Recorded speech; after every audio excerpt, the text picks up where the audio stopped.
Chapter 121. We are Destroyer Warriors. In the Xenos hive city, the sand lizard priests channeled the psychic energy of their kin, keeping up a steady, desperate resistance against the human world's orbital bombardment. They only had to hold a little longer.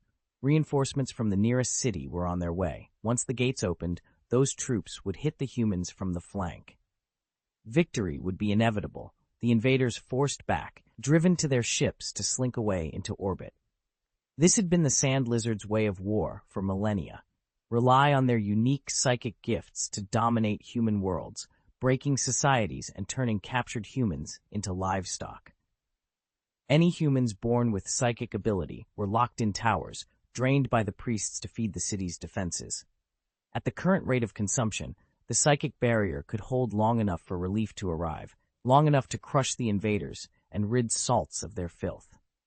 Bang! A water main, severed by a laser cutter, split under pressure. The blast of geysering water and steam threw the cutting rig like a toy, sending it spinning through the air. Normally a commotion like that would have drawn attention and alerted the Xenos, but the landing zone was a roar of cannon fire, and the noise simply swallowed everything else. "Sir, the submersible speedboat has been deployed," came the report. The destroyer warriors were already strapped in. The Stormhawk hovered, then lowered the submersible into the mouth of the conduit. 10 warriors, split between 2 submersible speedboats, slipped into the 100-meter-wide pipe and set off. They threaded the dark tunnel at high speed, weaving around hidden traps and ruined sections of the passage as they pushed deeper toward the heart of the Xenos hive.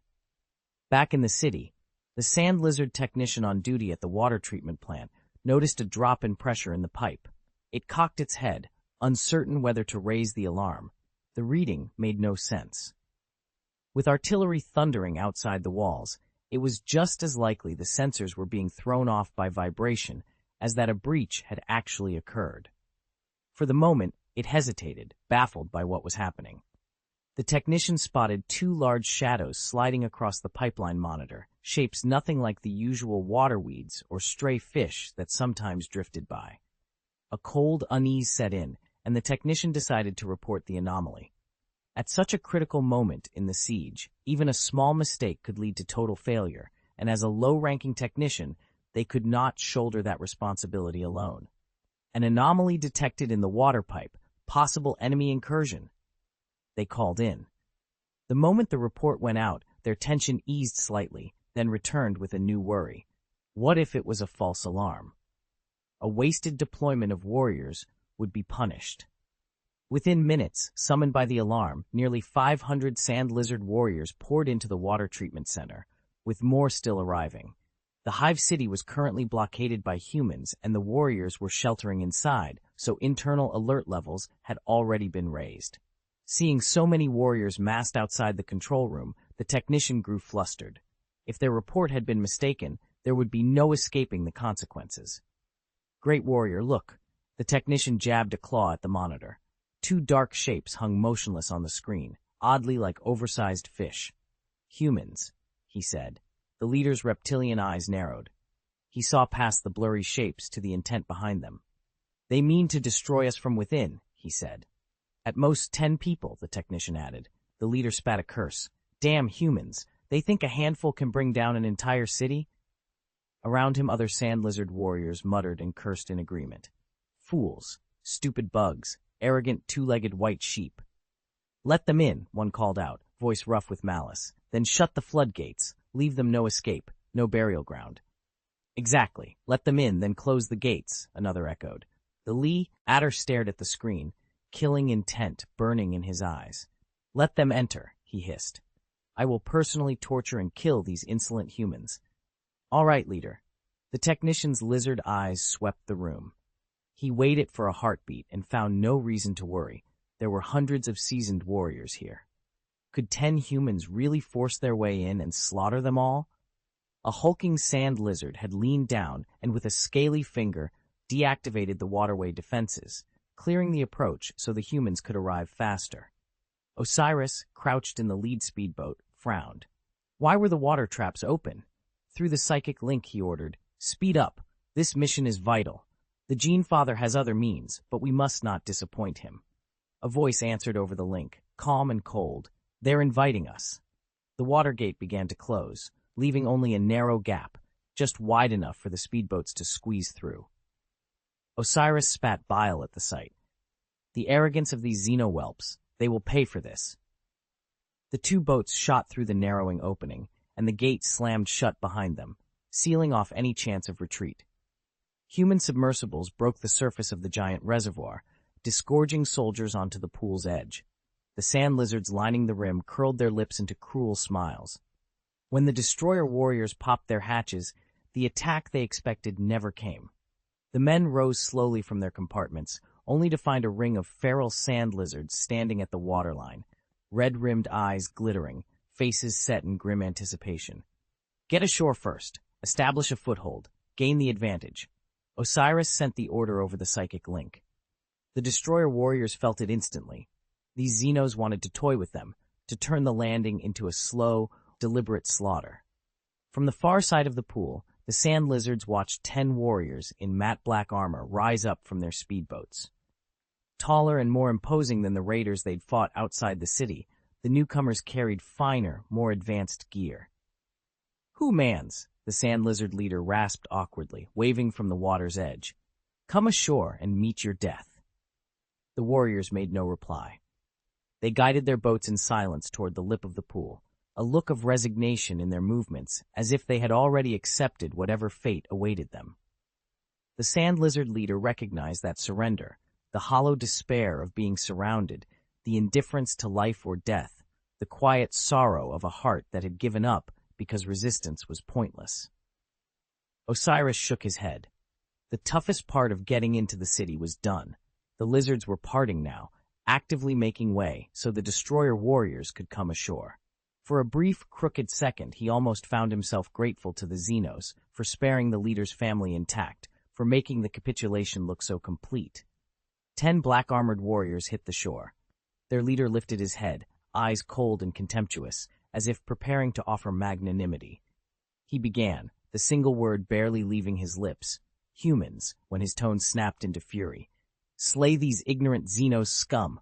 Let them learn the wrath of the destroyer warriors." Osiris's roar rolled over the beach like a thunderclap, shattering whatever hope the aliens might have had. The destroyer warriors were more than soldiers. They were wrath given form, a force beyond imagination. One of the brothers, more savage than the rest, launched forward like a living executioner. Twin blood-red lightning claws clawed from his hands. The longest blade stretched a meter, humming with a disintegration field that turned it into a living slaughter tech.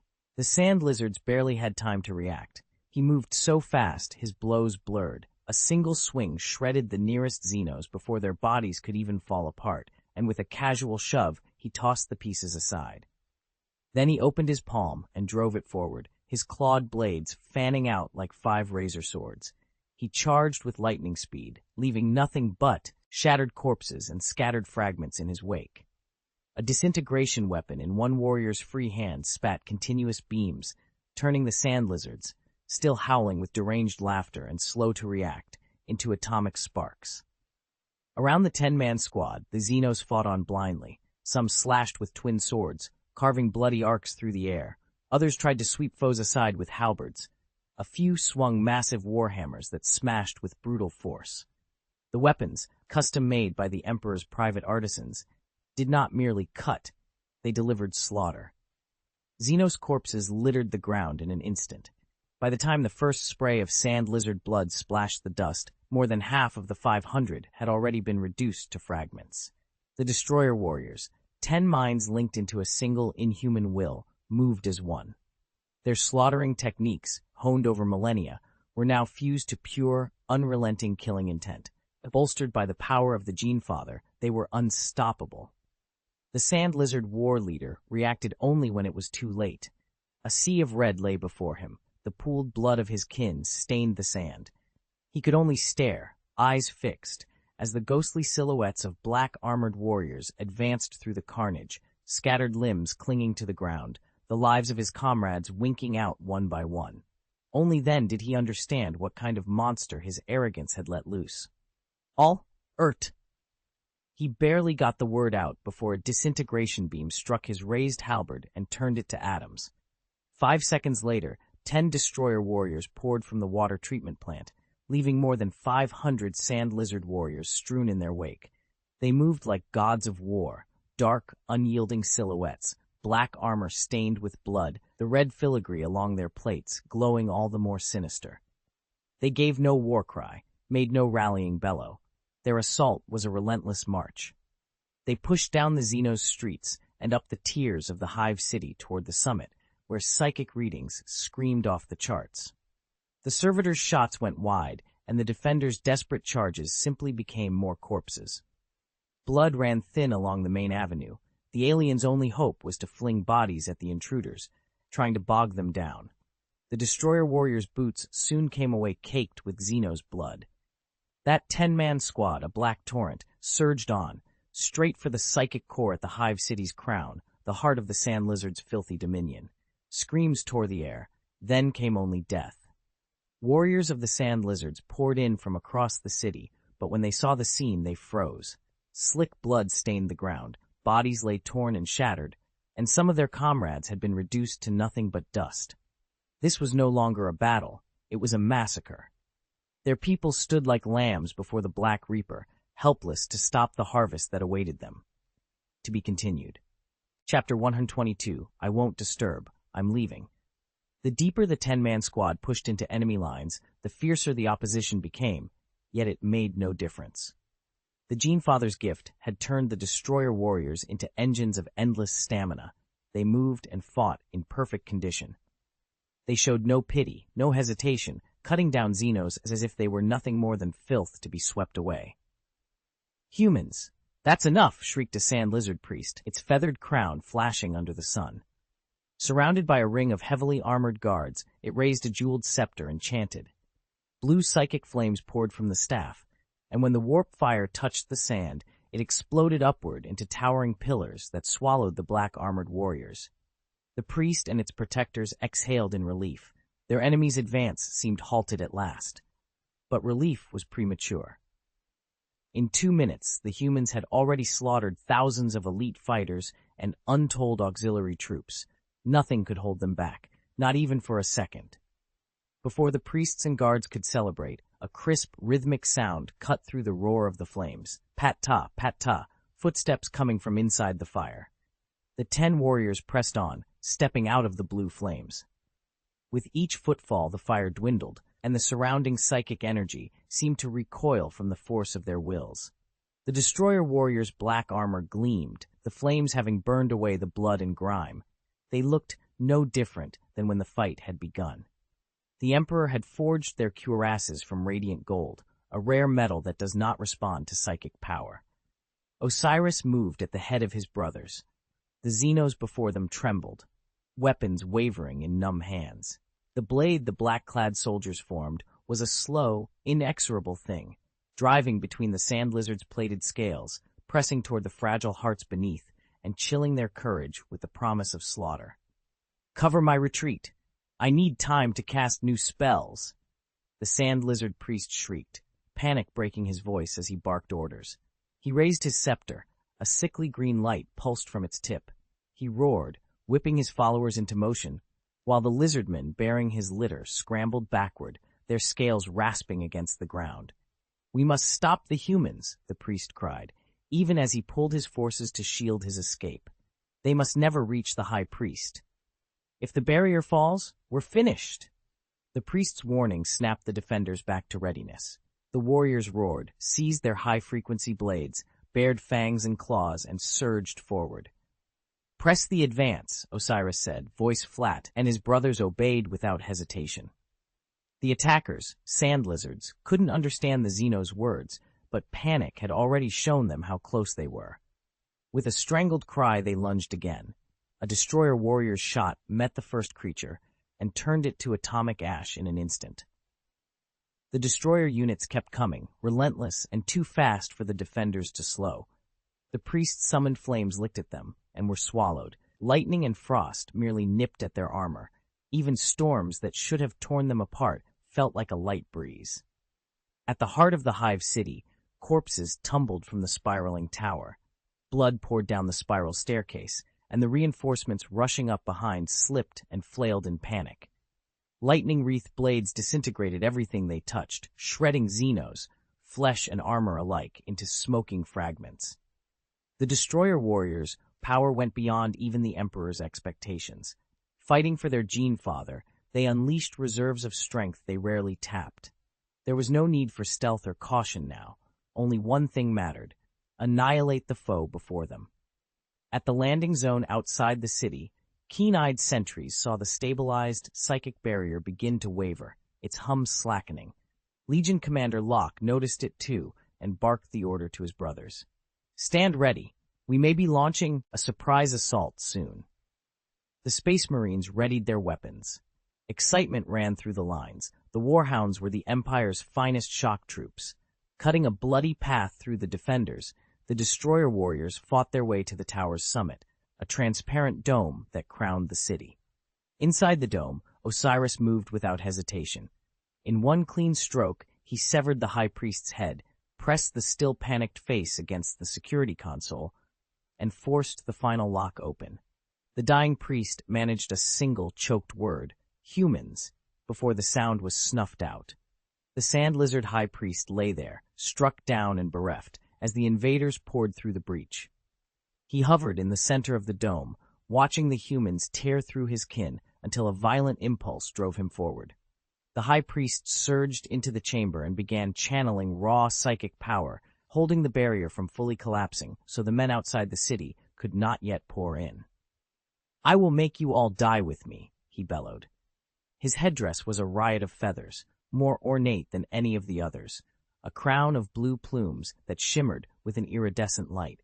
Destroyer warriors ringed him from all sides, tens of them forming an unbroken cordon. If the Genefather had not needed this Xenos, he would have been dead 10,000 times over. Instead, they stood quiet and watchful, coldly curious to see what the frenzied priest would do next. Sensing their contempt only drove him deeper into madness. He began to chant, his voice a jagged thread of sound, and pushed his consciousness outward into the warp. He begged the thing he found there for aid, promising countless human lives as sacrifice if it would come. Joy bloomed on his deranged face when the warp answered. The great presence had heard him and was coming. A strange, rumbling thunder rolled across the hive city. The warriors at the landing zone outside the walls frowned and exchanged uncertain glances. Whatever was happening inside, it was something they had not expected. High above the city, Doom frowned. Something in the warp had left a sour tang on the air. Araman too looked up, staring at the distant star through the viewport. He sensed a change but could not name it. On the high platform below, a warp rift tore open and a fetid tide of energy spilled into the world. A chorus of bird-like cries, threaded with brittle, otherworldly laughter, filled the air. From the rift, a vast avian silhouette slowly took shape, a daemon. The destroyer warriors on the platform immediately saw the thing for what it was, raw malice given form. One of them started to throw himself forward. "Let it out," he barked. Osiris beat him to it through the psychic link that bound them. His voice steadied the others like a cold wind. "Hold. Prevent it from escaping." The daemon's voice folded around them anyway, oily and amused. "Mortal, you called me," it intoned. "I will fell your enemies for you. Do not forget your promise when it is done." This was a lord of change, regal and disdainful. It rode the warp like a lord rides his manor, head held high, as if the material realm were beneath notice. Few mortals, it knew, could actually threaten it. It drank in the priest's worship like a draught of power, already counting, in a manner only a thing of the warp could, how many souls it might reap. "Take as you please," it added, not unkindly. "Everything is yours." The priest hovered before it, buoyed by the demon's energies, and bowed with tremulous humility, not daring to meet the mighty thing's gaze even as they accepted the bargain. Its lowered, beast-like eyes caught the reflected images of the human warriors standing below. The men held perfectly still, careful not to break the ritual. By the time they moved, it would already be too late. The mighty warp being would shred them and then sweep the rest of the army outside the city away. As the illusion coalesced into flesh in an iridescent wash, the Lord of Change fully materialized. It unfurled blue wings that shimmered with an inner light of cunning and lore. A scepter sat in one claw. Threads of wisdom and arcane power seemed to run from its fingertips as it began to speak. Mortal beings worship. But then it looked down. The warriors beneath its talons were staring up at it, and the killing intent in their eyes, visible even beneath their helmets, flared. The crimson godslayer mark on their armor burned bright. A dry coughing sound cut the Lord of Change off. Its long avian neck arched, the rest of the sentence swallowed in a rasp. Annoyed, it snapped a dark claw around the sand lizard priest's throat. In the priest's stunned, struggling gaze, the creature offered a smooth, almost fawning smile. The Lord of Change's usual arrogance had evaporated, replaced by naked panic. "I said I took a wrong turn. Do you believe me?" It chirped desperately, voice faltering. This was no ordinary fear. Before the great demons stood warriors bearing the Godslayer bloodline. To die by their hands was not simply death. It meant erasure, existence snuffed out, essence plundered, leaving nothing but a void. The Lord of Change could feel that finality like ice in its bones. When the warriors gave no answer, the daemon tried to bluff. "I won't disturb you. I'll be on my way," it crooned, forcing a smile.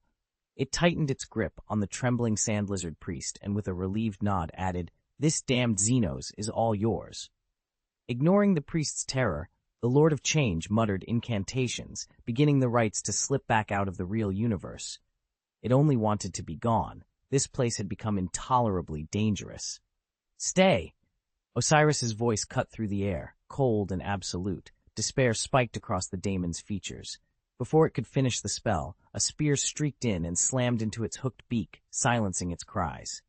Another blow pierced a wing. The great daemon toppled from the sky. While it fell, a warhammer came down and smashed into its chest, shattering the daemon from crest to core. Daemon ichor sprayed everywhere, sickly blue staining the ground. In a single dazzling blur, the Lord of Change felt life ebbing from it. It glared venomously at the stunned priest. Its dark, bird-like talons twitched, still reaching for vengeance with a lightning-fast strike. Another swing of the longsword cut through air and flesh. The blade severed an arm and a wing, ripping away the daemon's last hope. In its dying moments, the Lord of Change watched a black war boot descend toward its skull. Osiris brought his heel down and crushed the daemon's head. A surge of power flowed into him, integrating with his body, and for an instant he stood bewildered by the rush. "Demon reactions like that are normal. You'll understand more later," Doom's voice soothed through the psychic link, steadying him. "I understand," Osiris answered. A destroyer warrior's fist smashed into the priest. He went limp. The psychic barrier collapsed. "Charge!" The fall of the barrier was the signal.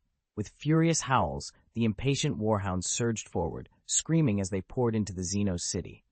The Adeptus Mechanicus's Titan, the Omnissiah's avatar, a warlord class, unleashed its full salvo. Its arm-mounted plasma cannon screamed as it charged, a long, keening intake like a lung filling, then detonated in a single earth-shaking roar. The outer walls of the Xenos hive city disintegrated under the blast. The Space Marine's assault surged in the wake of that blow. The thud of power armor and the thunder of impact pods striking the ground blended into an anthem of destruction. Drop pods fell again and again, streaking through the smoke and dust toward the shattered streets below. In an instant, the entire battlefield erupted, human forces moving forward like a tidal wave, sweeping into the gutted city. A cold voice cut a terse line through the comms. Landing zone cleared. In the ruined plaza at the heart of the hive city, 5 destroyer warriors vaulted from the top of a tall tower, landing with machine-smooth precision. They scanned the sky and saw the drop pods already crashing down. Hatches spat open, and Space Marines in blue and white livery poured out onto the rubble. "Purge the Xenos," they saluted their powerful cousins, silent admiration for the bravery of the 10 heroes, and surged forward, shouting as one, toward the trembling alien host. When the barrier fell, the outcome was no longer in doubt. The only thing left to do was to finish the extermination. Mortals and Space Marines poured through breaches in the hive city's battered walls, while fresh Legion warriors descended from the sky. Landing craft from the 4th and 7th Legions thundered overhead. Their commanders picked apart the city's weak points and directed strikes to give their kin and the mortals the upper hand in the maze of streets and spires. Across the battlefield there seemed to be a single, invisible score. A calm, ordered melody, composed by the great Primarch, ran through every unit, clear, layered, inexorable. From his battleship, he had mapped the drop points for each pod and marked the routes the warriors should take. What looked like improvisation at the street level was in fact parts of a larger design, each maneuver falling into place until the whole became a crashing musical climax, a perfect, terrible symphony of Xenos eradication. The vanguard struck first, cutting down the alien fighters in brutal, precise assaults. Behind them, the mortals switched to heavy flamethrowers, sweeping through rooms and alleys to purge every hiding place. By the time the last notes of the Primarch's melody faded, the hive lay silent but for the crackle of dying fires, cleansed as they had sworn it would be. All Xenos, no matter how young or frail, were consumed by the plasma, nothing left but ash. Only a dead Xenos is a good Xenos, the Vox Surge had declared, and the Space Marines obeyed without hesitation. High above the world, Doom set aside his command relay. There was no longer any need for minute guidance. The battle was in the hands of the Marines below, and they would finish it. He released authority, entrusting the execution of his will to the warriors on the ground. Captain Araman. The salute was formal, almost automatic. Araman dropped to one knee, every line of his posture carved from reverence. Since the audience with the Primarch, a small, persistent panic had lived under his skin. It flared whenever he touched his gifts, an instinctive sickening that made the act of channeling the warp feel dangerous and exposed. He kept a space between himself and Doom. An inch of distance felt like safety, a way to avoid trespass or inadvertent disrespect. Doom's voice was low and even. No need to be nervous. Doom did not need to ask. He already understood why Araman stood off. His presence had that effect on psychers, an unsettling pressure, the same as a mortal choking for air at the edge of a thin world. Araman relaxed only a fraction, but enough to straighten his back and meet the Primarch's gaze. I need the psychic talent of the 15th Legion to sustain a psychic barrier. Doom opened the hollow schematic on the command Ensol. Several warships glowed in the projection, forming a square that sealed off the Xenos' homeworld. Araman stepped closer, studying the ship positions.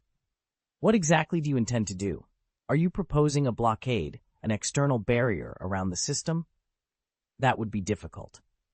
Araman's voice was calm and measured, lacking the more reckless cadences of some legionaries. It carried instead a careful, professional edge. 100 Legion psychers could erect a barrier, but it wouldn't achieve much in practice. He laid out the trade-offs with clinical precision, explaining why a conventional blockade would be ineffectual against the enemy's methods. Doom inclined his head. My apologies, I was not clear. Surprise flashed across his face for an instant, then smoothed into a faint smile as he rephrased his intent. I don't want a physical blockade. I need a barrier that severs psychic communication, to cut the sand lizard off from its psychic network. That is entirely feasible. Araman's surprise was genuine. The Primarch's readiness to acknowledge a lapse and restate his aim so plainly was unexpected and oddly magnanimous. Araman's superhuman mind whirred as he weighed the plan. After a long moment of silence, he finally answered the Primarch, steady and confident. The mission is feasible. My brothers and I will carry it out. Doom's expression tightened almost imperceptibly. It must be done. His voice grew colder as he fixed Araman with a look. The success or failure of this operation rests with you. He tapped the holographic projection of the Xenos Hive City, where a slender spire rose above the corrupted skyline. That tower amplifies psychic power. It can draw on the sand lizard's psychic energy to bolster you. Araman's eyes gleamed at the sight of the alien device. Admiration for the Primarch's foresight and careful planning showed in the lift of his mouth. I assure you, Primarch, it will be no problem. Go and make your preparations, quickly. Doom inclined his head to signal that Araman was dismissed. The sorcerer bowed and withdrew. Doom then turned to the 2 Legion representatives standing at his flank. Breaker of Cities, Frix of the 4th Legion, and Appius of the 7th Legion. Please, Great Primarch, give your orders. Both warriors dropped to one knee, their voices cool as steel and as unyielding as stone. Rise, I have an important task for you. Doom's voice cut through the chamber. He signaled the two warriors to stand. Breaker of Cities, Phrix, and Appius of the 7th Legion rose, plated in raw steel and bright yellow armor, and fell into attention. We will not fail to live up to the Primarch's expectations, they answered in unison. Come closer. Doom gestured, and a complete holographic image of the Xenos hive city sprang to life between them. The pair leaned in, eyes fixed on the projection, careful not to miss a single detail of their orders. Phrix, Doom said, you will construct fortifications. Make this city hold out for at least 3 months. Appius, you will study the city's layout and prepare to capture and assault the next hive. He finished, then looked at the 2 Legion representatives. Any objections? Appius hesitated, then dropped to one knee before the Primarch. My lord, he said cautiously, pardon my presumption, but did you mean that the other way around? Phrix also knelt, silent, his expression saying the same thing. During the glorious years of the Great Crusade, the Astartes had turned their genetic gifts into legend. Each legion grew a reputation around a single mastery. The 4th were siege breakers, experts in reducing fortresses and tearing down walls. The 7th were architects, unrivaled at raising impregnable defenses. They were natural opposites, the destroyers and the guardians in the Emperor's design. So when the Primarch ordered the legions to learn one another's arts, many found the command baffling. How could men bred to smash be expected to build? How could those who fortified cities be asked to take the field and lay them low? Some whispered that their lord had erred. Doom did not let them linger in doubt. I did not misspeak, he said, and rose among them. He helped the hesitant warriors to their feet, letting his gaze pass over the different styles gathered before him. He spoke with calm conviction. You can do this. You will do this well. He laid a hand on Phrix's shoulder. The touch made the Breaker of Cities flush with pride. A siege breaker must know a city's weaknesses to shatter it, Doom said. Why, then, should he be unable to build a city without those weaknesses? The words struck Phrix like a hammer. He bowed his head, pondering them, and for the first time his eyes flashed with a new kind of insight, as if a cold clarity, like revelation, had finally taken hold. The same goes for you. Doom turned to the 7th Legion representative. A good guardian knows a city's weaknesses. Use that knowledge to probe enemy fortresses and take even the most heavily fortified cities. At the Primarch's words, the 2 Legion representatives exchanged a look. An electric current of resolve seemed to pass between them. We will not fail the duty the Primarch has given us, they answered. They dropped to one knee, saluted, then rose and left the bridge to carry out his orders.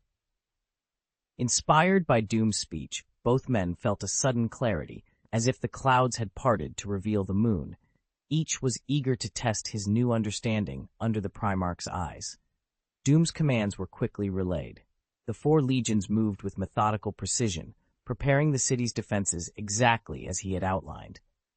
Doom himself led the destroyer warriors and warriors of the 15th Legion down to the planet, where they made for the High Priest's tower. Primarch, the Adeptus Mechanicus Biosage stepped forward as the tall figure entered the dome. We have prepared everything you commanded. Doom nodded and glanced at the crude operating table. The psychic sand lizard High Priest lay unconscious, a ring of surgical scars rhyming its skull. Its anatomy is alien, but the neural structure is still readable, he said. The Biosage extended a mechanical appendage and projected a holographic image. We have excised the higher centers, the seat of its reason. It will now obey our orders. Doom, he intoned, and then called for Ahriman. The Legion's sorcerer moved to stand beside him. Begin, Doom ordered. Use their psychic channels. Ahriman understood. For species without advanced technology, interstellar communication is nearly impossible, except for those gifted with the warp-born sense. The sand lizards had long used psychic links to send simple messages across the star sea, a crude but reliable network that let kin call to kin across light years. Doom's plan was to penetrate that network, hijack their psychic signal, and broadcast a fabricated distress call, one that would draw every warrior of that race back to their home world to answer the emergency. Ahriman followed the Primarch into the dome and immediately noticed the odd bloodstain on the circular carpet. The dome itself was undamaged. There were no drag marks, no signs of a struggle. A giant beast had bled profusely and then, somehow, vanished without a trace. He kept his questions to himself. He knew better than to speak freely in the Primarch's presence. Every legion had its secrets, and Ahriman knew that all too well. Even his own 15th Legion harbored things that were not to be spoken of. For now, he watched as the Sand Lizard High Priest was set in the center of the dome and ringed by warriors from 13 legions. They removed their leather gloves, spread their hands with fingers aligned, and funneled their psychic power inward, a coordinated effort to calm the surging force at the priest's core. A strange look passed over the faces of the 15th Legion warriors. When they concentrated their psychic power to that intensity, the terrible physical mutations that usually accompanied such focus did not manifest. The raw psychic energy, once wild and uncontrollable, fell quiet. It behaved like a docile flock, obedient to its shepherd, moving steadily along the path the warriors had set. The anomaly didn't last long. The ritualists poured their power into the Sand Lizard Priest until his body floated, suspended in the center of the rite.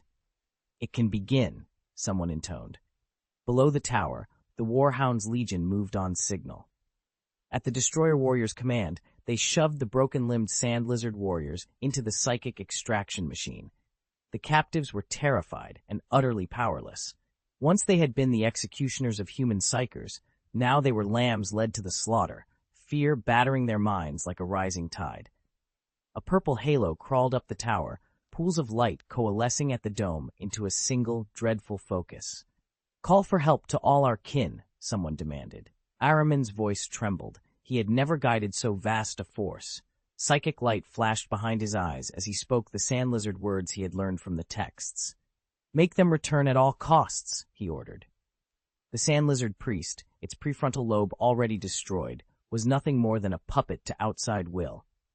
It raised its arm stiffly, and in a flat, numbed voice, intoned only a few syllables. "Call for help. Homeworld attacked." When Ahriman finished the incantation, he fed his psychic power into the alien body. A bolt of purple light stabbed up from the creature's chest and vanished into the sky beyond the planet's atmosphere. Riding that distant energy was a perfect imitation of the Sand Lizard's psychic signature. Braided through it was a desperate distress call, and the signal flared out to every colony world. In the Sand Lizard capital, the message hit like a slap.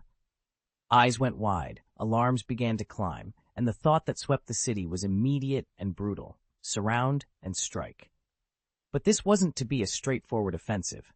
The humans had occupied the home city itself, and were now using deliberate disinformation to pull the colonial forces away, leaving the outlying worlds vulnerable to easy plunder. Meanwhile, their heavy warships and orbital batteries would be waiting in the void to annihilate the Sand Lizard's elite warriors as they answered the call. The High Priest barked orders and summoned the priests to reissue commands to the fleet, only to see a translucent barrier shimmer into existence and sever their psychic lines. Communication cut off. He spat a curse, venom thick in his voice. "Damn humans. Inform our kin. Throw every human psyker into the spires and drain them. Use them to broadcast warnings." The High Priest had imagined a countermeasure. With a concentration of psychic force, he would punch through the barrier and warn the outlying colonies not to act rashly. It was a sound, priestly solution, but he had overlooked one critical detail. "High Priest, human warships are above us." The subordinate's report sounded like a death knell. The High Priest's delicate scales facking, larid and hissed. His body rocked on unstable legs. He found his voice only to murmur, "Raise the barrier," and the priests moved to weave the psychic wards anyway, clinging to the only hope they had left. It was already too late. The humans' calculations had been precise and ruthless. 6 hive cities had positioned 6 main cruisers in high orbit, so high the Xenos could not reach them, and held station like anvils in the sky. From those heights the cruisers rained down orbital strikes at will. Dense arrays of lance beams turned the surface into a constant furnace, forcing the Xenos to siphon enormous reserves of power just to sustain their psychic shields. There was no time, no energy for anything else. In that instant, the fate of the psychic sand lizards was decided. They had always depended on brute strength, on hulking bodies and overwhelming force, to plunder the old human worlds and harvest their technology. With the humans dominating orbit and cutting off any effective retaliation, the sand lizard's methods had been outmaneuvered. The die was cast. The sand lizards had never bothered with technology. They depended entirely on their innate psychic gifts. Having lived for generations in an environment without a strong enemy, the external pressures that drive the development of war machines and industry were absent, and that complacency cost them dearly. When their psychic talents were allowed to work, they were terrifyingly effective. Their thick scales could resonate to shrug off gunfire. A single menacing glare or a projected illusion could break an enemy's will. The priesthood's rites even permitted communication across interstellar distances, but the same dependence was also their weakness. Cut off from their psychic channels, or faced with an opponent who could suppress them, their combat effectiveness collapsed. What remained of the sand lizard threat to humanity, even at its height, amounted to millions of elite warriors who did not fear gunfire and billions of combat servitors, formidable but vulnerable if their psychic edge was denied. The psychic signal rolled through space like a ripple, and on the hierophant it found Lemon Russ. He felt the surge reach him and shot up from his throne. "My brother has succeeded." His bestial eyes glittered with excitement. He crushed the wineglass in his hand without seeming to notice. "Now it's our turn to perform." He barked orders immediately. "Notify all fleets. If you encounter lizard vessels, do not rush into battle. Wait until they reach the Mandeville Point before you strike." The Mandeville Point was a stable warp jump node anchored to the system, a place where ships could enter or leave without destabilizing the star system itself or triggering catastrophic chain reactions. "And while you hold that approach, lock down the rest of the system," the order continued. "Prevent them from making an emergency warp jump at any cost."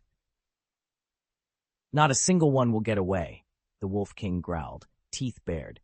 "That is my promise to my brother." A different Primarch answered that promise in kind. He arrived at the fight with his Gene Sons, carving through enemy formations, intercepting fleeing vessels, and shredding incoming reinforcements. The Allied fleet fell upon the foe like a pack of wolves, sweeping the black between the stars and hunting relentlessly through the constellations.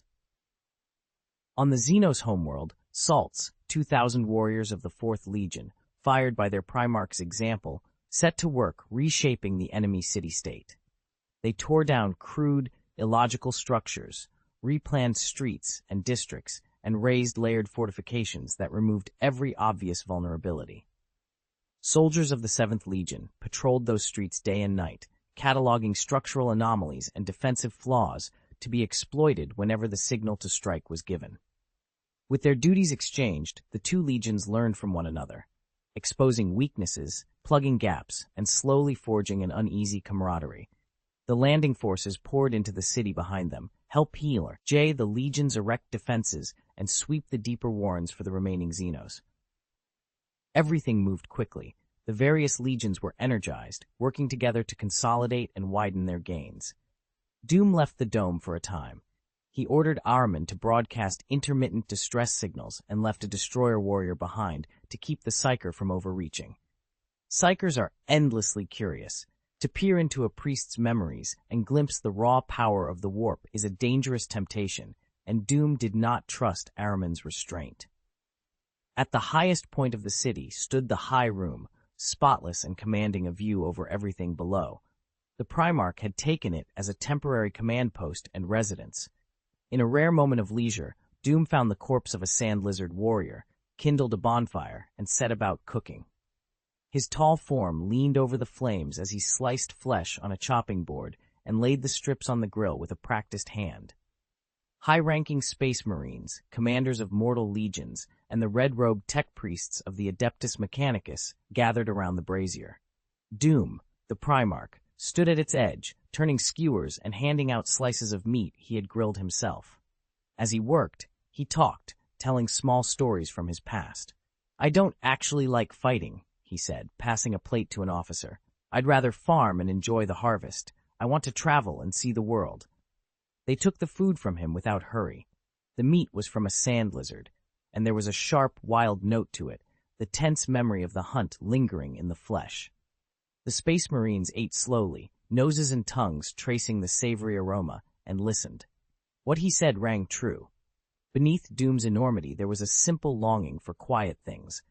One of the officers murmured, half in jest and half in hope, "After the Great Crusade, perhaps you can finally rest."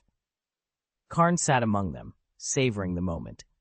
He had been invited to this feast as a reward for bravery in battle, and to eat meat personally prepared by the Primarch was an honor he would not soon forget.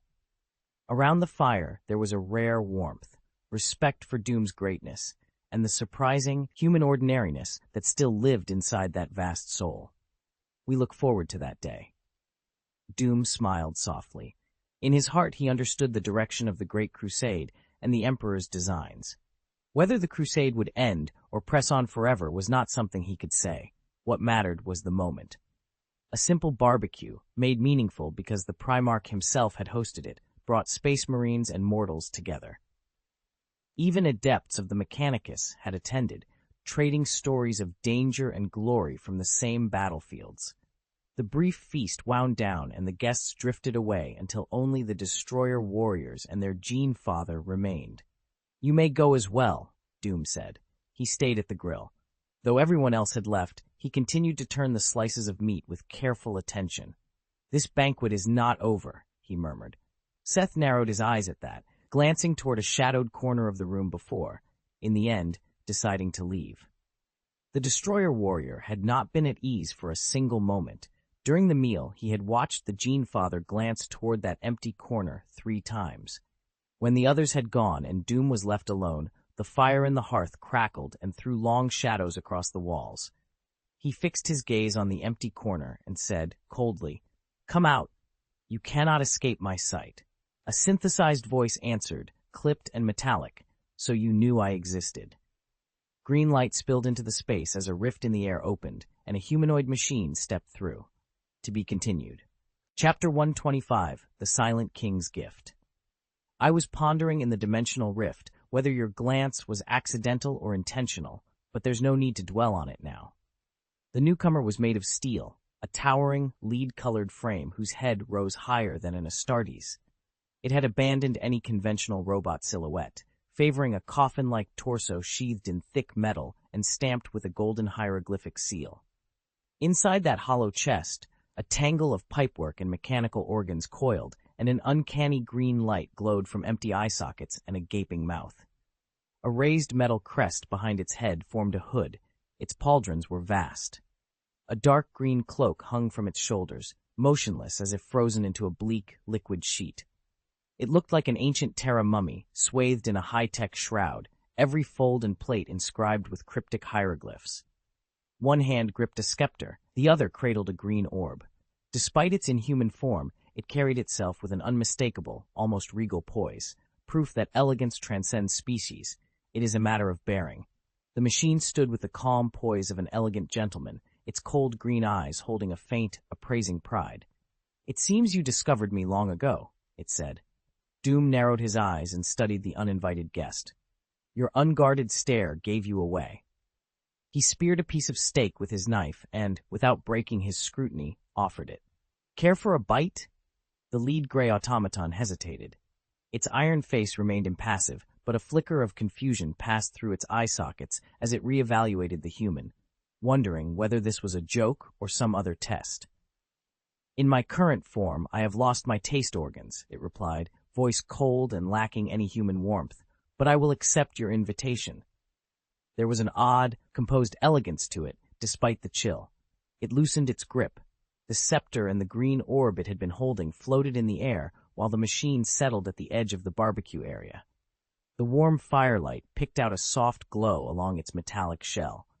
It took a plate with precise, measured movements, as if demonstrating a passage from a classical etiquette manual. The undying Trazyn. Trazyn announced himself to the man across the table while methodically cutting into the grilled meat with a knife and fork. He lifted the piece to a hollow, mechanical mouth that could not chew. A faint green light flashed. The bite that should have slipped away vanished into the maw as if consumed. The machine gave a slight nod, an almost human gesture. "Delicious," it said. "I like it very much." "Doom Novik." The man returned the introduction, watching the automaton with easy familiarity. He couldn't help but ask, curiosity sharpening his tone. Did you actually taste it, or did you just have the data tell you what it should taste like? Right on the mark. Trazen set the plate down, produced a cloth from somewhere, and with fastidious grace wiped the corners of its mouth. My instruments analyzed the seasonings, calculated every variable, and reconstructed the experience for me. Doom took a greasy bite and shrugged. That's a little sad. The machine's voice dropped suddenly, its timbre warping like an old gramophone slowing.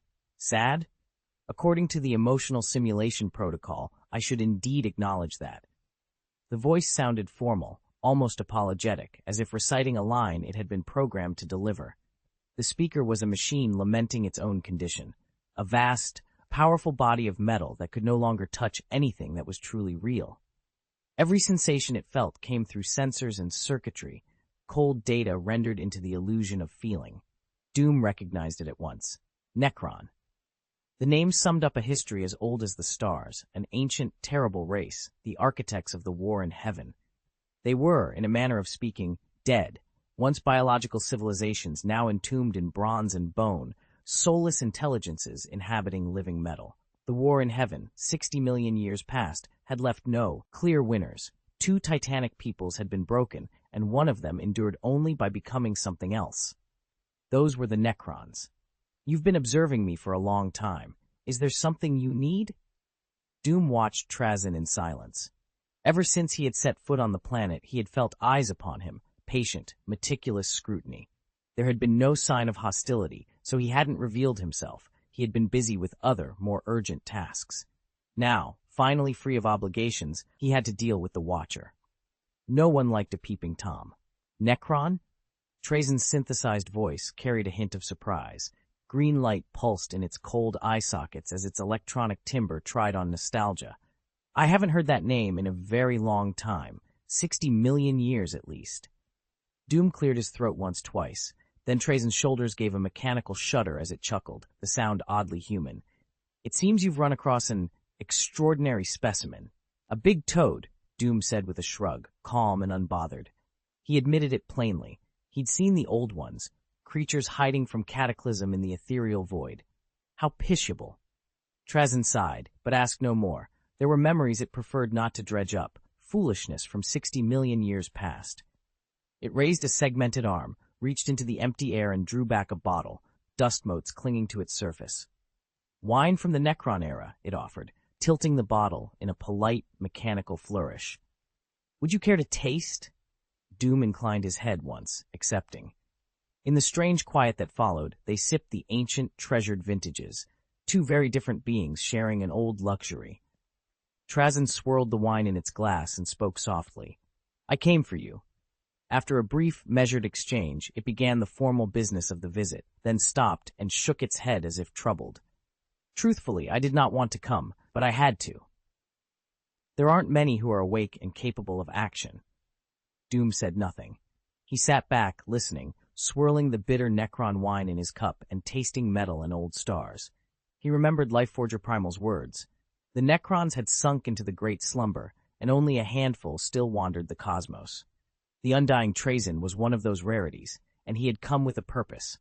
The self-exiled one, Trazen said, folding its mechanical fingers together. The last of the Triarchs, the final silent king, entrusted me to visit you. Visit me? Doom arched a heavy brow, trying to place any prior entanglement with the silent king. Trazen's metal head bobbed in the faintest of nods. It leaned back in the chair, crossing its legs with an unnatural ease.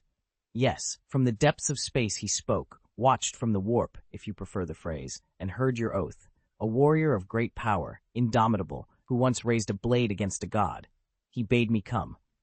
He sent you a gift, Trazen continued casually. With a slight, dismissive wave, a rectangular coffin floated into being, a black, suspended slab etched across the face with sharp Necron runes. It hung horizontally in the air between them, utterly still. Trazen's voice was flat and amused, unrelated to politics, unrelated to anything else. This is a gift offered with respect. Perhaps it will help you achieve the feat of slaying a god, Trazen said. He rose, set his goblet down with an almost ceremonious grace, and pushed the coffin lid open. Doom stood as well, watching with a mixture of awe and curiosity, partly at the ancient race's uncanny technology, partly at the mystery of the gift itself. "Fate is remarkable," Trazyn murmured in his cold, clipped voice. "I have heard that when this weapon first took shape, its form was not fixed. Only after your mark was applied did it assume the shape you see now." Doom's hand went instinctively to the rune burned into his chest, an innate sigil he had never understood. The Emperor knew its meaning, but refused to say. Even Trazyn, with all his Necron knowledge of reshaping the universe, allowed a hint of bewilderment. "Even Kron science cannot explain fate," he added. "It remains enigmatic." He pushed the coffin fully open. Inside lay the unexpected weapon, a shield and a gauntlet. The shield was dark green and circular, a crimson rune set like a heart at its center, its rim serrated with wicked teeth. Beside it the arm guard rested, quiet and compact, a small orb of living flame smoldering in the hollow of its palm. Doom stared, captivated.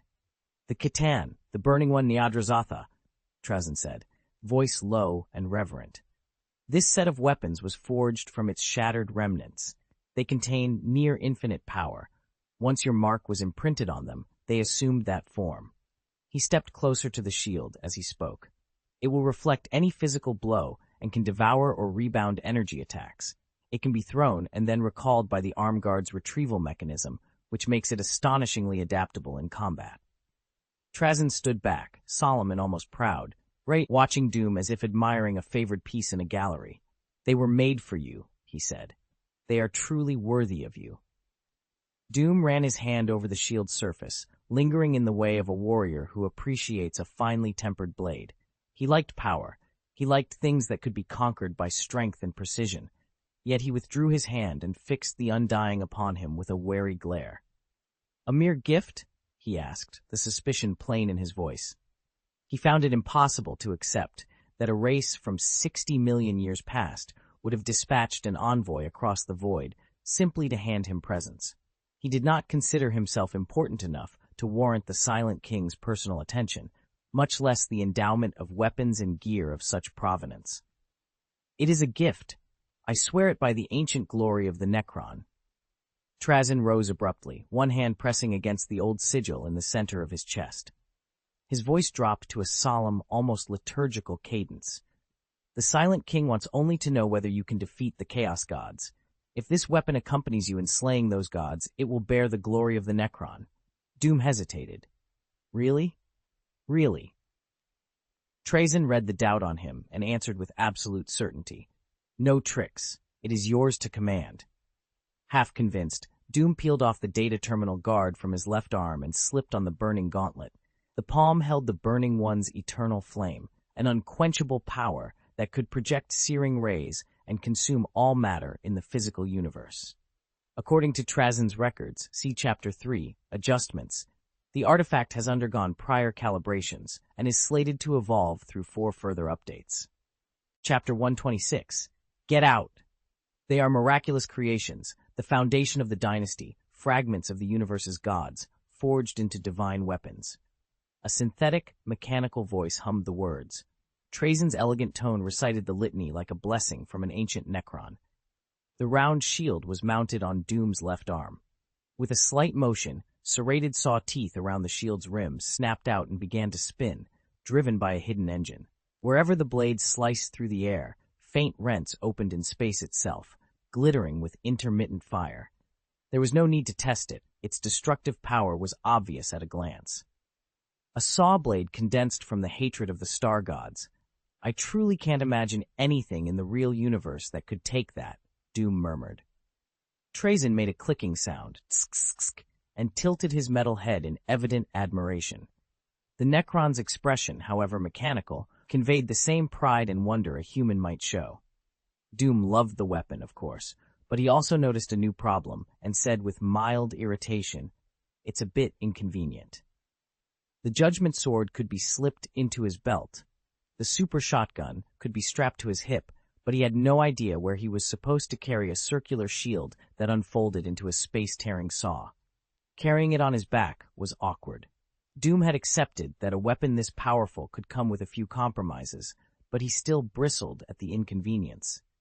"You seem to underestimate Necron craftsmen," Trazyn observed. Trazyn, the Undying, was an oddity even among Necrons.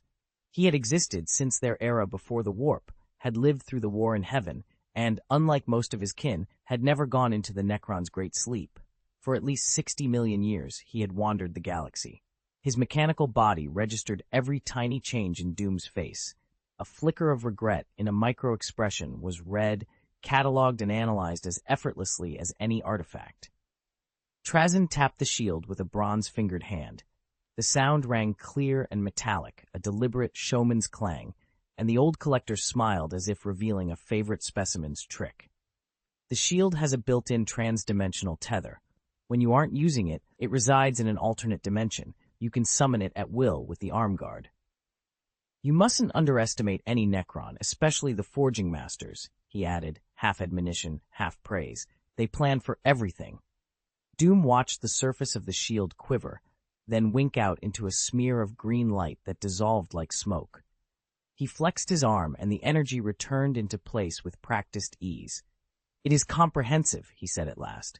If it's a pure gift, Trazyn offered, I should be honored if you accept it. Doom considered the offer, then inclined his head. He nodded. A custom-made divine artifact left on his doorstep was not something he could simply refuse. You really have no other requests? Doom asked again, his voice edged with suspicion. He had taken the artifact, but he did not trust the Silent King. There were precedents for favors that carried hidden strings. Even recent events, when the Emperor sent the super shotgun and then appeared on this world, served as a reminder. Whoever feeds you owns a part of you. Whoever gives you something binds you in debt. The Silent King was not the sort to be trusted lightly. At the end of the war in heaven, when the star gods lay spent and celebrating, he struck without mercy. He mustered the full might of his people, shattered the star gods, beings who embodied the laws of the physical universe, and imprisoned the scattered fragments, siphoning off their infinite energies to serve the Necron. It had been an utter humiliation. That kind of ruthlessness and patience made the present gesture all the more puzzling. For the Silent King to send a bespoke divine artifact across light years through an envoy, asking only a single oath in return, gave Doom pause. Trazyn simply nodded. There are no other requests, he Ormed. A green light flashed in his eyes as he added, At least that's the commission I received. The human and the machine regarded one another for a long moment, each reading the other's expression. Suspicion, unease, distrust. Doom suspected the Silent King had some ulterior motive. Trazyn, for his part, was no more trusting. Different species, same reaction. Neither man nor Necron was willing to take the Silent King's words at face value. Trazyn covered his mouth with a metal hand and cleared his throat. Cough, cough, cough. He coughed a few times, then said, Whatever his true aim, the weapon itself is undeniably impressive. Now that the official business is out of the way, he continued, settling back into his chair and letting the backrest take his weight, it's time to discuss something a bit more personal. Personal? Doom echoed and took his own seat. As he watched, the refined, mechanical poise that had defined the Necron moments before slipped away. Trazyn's posture loosened, his bearing shifted into something almost leering, more rakish than regal, with a streetwise, hawker-like confidence. Doom gave a small, private nod. This change in the Necron's demeanor was unmistakable. Yes, a small personal matter, Trazyn replied. As everyone knows, I am a collector, he continued, the tone self-important. A preserver who wishes every precious existence to endure forever. At that, the Necron's metal frame straightened, exuding a palpable air of confidence and satisfaction. Doom cocked his head, a little puzzled. Is there anything here worth collecting? He asked. If there was, Doom was willing to give it. He had come all the way from deep space to deliver a divine weapon to Trazyn. Offering a few trinkets seemed the least he could do. He swept his arm to indicate the room. If there's something you like here, take it, he said. They're all alien artifacts. None of them interest me. Help yourself. Heh. Trazyn chuckled, rubbing his hands together with obvious relish as his gaze flicked toward the door. Then I won't be polite. Hey, Doom snapped, raising a gloved hand. His face hardened. I only said you could pick anything in the room. Trazyn bristled, indignation registering in the stiff, mechanical cadence of his voice. I think I should be more direct. frank even. He lifted his wineglass in a small theatrical toast to underline the point. As everyone knows, I am a collector. I do not merely amass fragments of history, preserve extinct artifacts, and gather any precious thing worthy of preservation. Doom inclined his head, listening, still uncertain where the Necron's meaning was headed. I also collect powerful warriors from various races. The tone shifted, suddenly colder. Trazen's hands snapped up for his floating staff, the green orb at its tip hovering and pulsing in sympathy. Doom's brow tightened. He straightened, every instinct on alert against a possible ambush.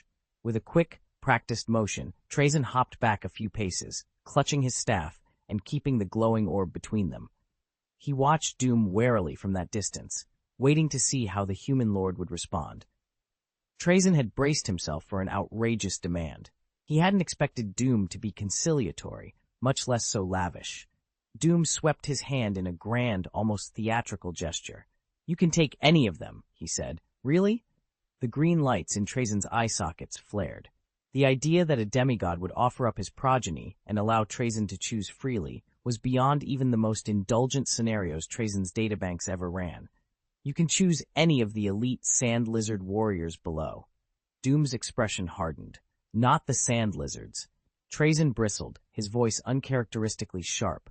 How could such lowly creatures sully his collection sarcophagus?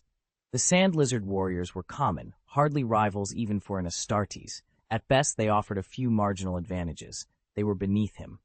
Doom, however, took a step back, deliberately widening the space between them.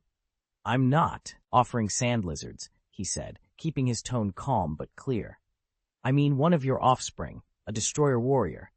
At that, Trazen's features flickered as he recalculated. A destroyer warrior was far from a trivial prize, a walking engine of annihilation. Instantly, the collector moved to cover his exit. The teleport sequence began to spool up. He had no intention of facing the wrath of such a deadly construct. Doom did not lunge. For a moment, he simply stood there, which surprised Trazen and made him breathe a quiet sigh of relief. There was room to negotiate, exactly the sort of thing Trazen loved. Item for item, treasure for treasure. Deals like that could become legendary. A destroyer warrior? Doom's voice was slow. He rose to his full height with a faint hesitation, a thoughtful crease at his brow. The towering figure looked down on the alien, eyes blank and impassive. He did not strike. He kept his rage in check, wary that Trazen might bolt if he acted too quickly. "Yes, just one." Trazen loosened, let out a long breath, and lowered his voice. "My request is not high. I can trade an equivalent treasure for it." Doom considered, then nodded slowly, as if he entirely agreed. "This request is indeed not high." Trazen's face remained calm. "Then how about trading your body for it?" Doom's expression hardened instantly. Rage flared, but Trazen's mind had already leapt ahead. The calculation was instantaneous. An overlord's body in exchange for a single legendary warrior, the balance tipped overwhelmingly in his favor. It was a bargain to relish. He didn't bother to hide his satisfaction, even as Doom's anger began to boil. When his mechanical mind finally reacted, Trazen's point of view had already dropped to floor level. Doom's fist had come and gone in a blur. The blow drove the Necron's metal skull backward into his own torso. Eerie green sparks flared and snapped as the head, its momentum unspent, sheared through the abdominal cavity and buried itself in the stone beneath them. A cracked, garbled voice, Trazen's, stuttered from the shattered skull. "If there was no negotiation, why didn't you say so earlier? You ambushed me?" Doom pried the head free. The dome was misshapen from the impact, green filaments of power arcing within, and the mouth still formed strange, broken words. He regarded the ruined machine with a face as calm and cold as iron, and spoke in a quiet, hard voice. "Consider this a lesson. Do not target them again." Then, with a roar that filled the hall, he slammed the words into action. "Get out!" Doom tightened his fingers until metal crunched. The skull began to fracture beneath the pressure. Before the Godslayer could utterly erase what remained, Trazen executed the only precaution he trusted. With a final spark of agency, he severed his own consciousness, shutting down his processors, collapsing his neural pattern into dormant code. He killed himself. It was not fear of pain that drove the choice, but calculation. He would not gamble on whether a Godslayer's concept of eradication could permanently annihilate digital thought. If Doom destroyed him, his pattern might be irretrievably erased. By terminating himself on his own terms, his consciousness could be preserved, copied, and later reborn in countless bodies. He accepted oblivion now to preserve the possibility of tomorrow. He would not risk the finality of being killed. With his consciousness extinguished, the Necron Overlord's body on the ground fell still. The fluorescent green glow that had animated him guttered out, leaving behind a dull, lifeless metal husk. Seth. The name slipped into their minds over the psychic link, crisp and commanding. Seth entered with 3 of his brothers to find their Gene father standing by the tall window, backlit by the pale light of the Hive City. At his feet lay the collapsed form of a Necron, the articulated metallic skeleton of an Overlord, its chassis broken and inert. "Contain it," Doom ordered, nodding toward the ruined body. "2 of you stay with it. No one approaches without my leave." Doom knew better than most the danger the Necron represented. He had already sealed the knowledge of this find. No reports, no salvage teams, and above all, no word to the Adeptus Mechanicus. That ancient Xenos technology was too dangerous to expose. The Necrons had once ruled the galaxy, and though they now slept, there was no telling when they might stir again. Disturbing them, or letting others study their secrets, could spark consequences 1,000 times worse than a single battlefield defeat. If the Necron ever rose in force, the Great Crusade might well turn into an endless war between humanity and its former masters. Better, Doom decided, to lock the matter away and let the metal corpse lie undisturbed. Anyone who investigates this on their own will be executed. Doom's voice was calm, but the murderous intent behind it was unmistakable. "We obey, Gene Father." The Destroyer warriors snapped a warrior's salute. They felt the weight of the order and the lethal resolve in their Gene Father's words and accepted it without question. A stasis field sealed the metallic body into a metal coffin. The warriors carried it to a waiting Space Marine warship, where it would be kept under strict guard. Doom lingered on the highest battlement, watching the outskirts of the Xenos Hive City. 2 legions had joined to raise a solid fortress around the perimeter. From time to time, a flare or spark lit the ruined skyline as sweep teams pushed into the remaining pockets of resistance. Most districts had already been cleared. Only a few hidden corners still sheltered Xenos, and cleanup crews were methodically rooting them out. When the lines were secure, he left the parapet and moved to the chamber he'd been given. He lay down beside the hearth and allowed himself the small luxury of rest. A Primarch did not need sleep. He could fight at full strength for hours, but he still savored the rare, brief peace that sleep afforded. There was no need to worry about the city's defenses. With the fortress in place, reinforcements from other Hive cities could not break through. The city had been built to give mortals a sense of security, to let them sleep at night. Inside the Hive city, the psychic shield still held against orbital bombardment, but launching a large-scale sortie across the planet would have been suicidal. On a Xenos homeworld, even a heavily fortified position was far more reassuring to ordinary humans than the open wilds.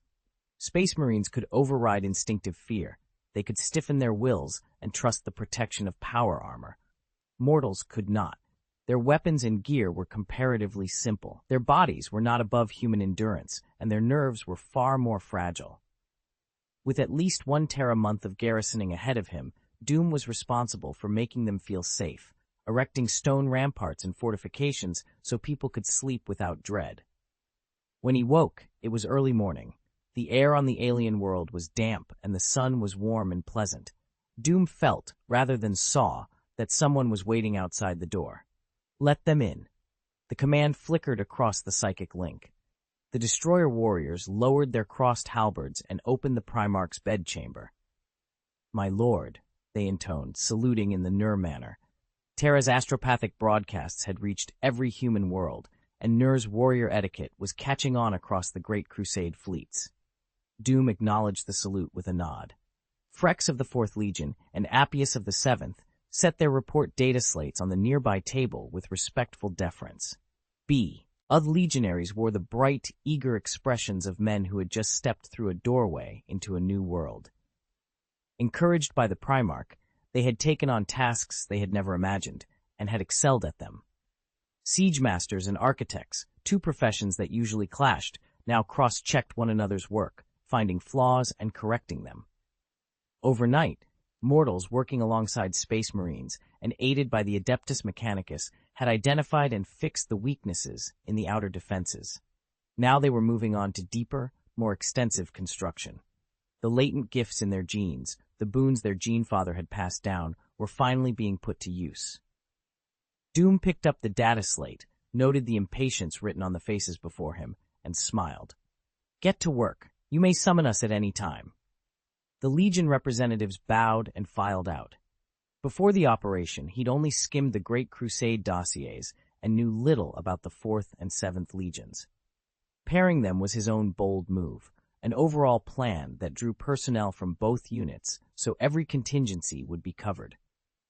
Finding that the Sand Lizard Navy was weak and that humanity enjoyed absolute air superiority, Doom gave the two legions broad autonomy. Intertwined, they responded with a fierce, unfamiliar energy. "My lord, there are unusual readings in the dome.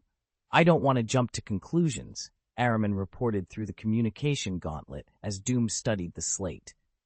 Doom hesitated only a moment, then rose and headed for the dome. The heart of the operation was the constant transmission of false distress calls, a dangerous deception that had to be handled with care.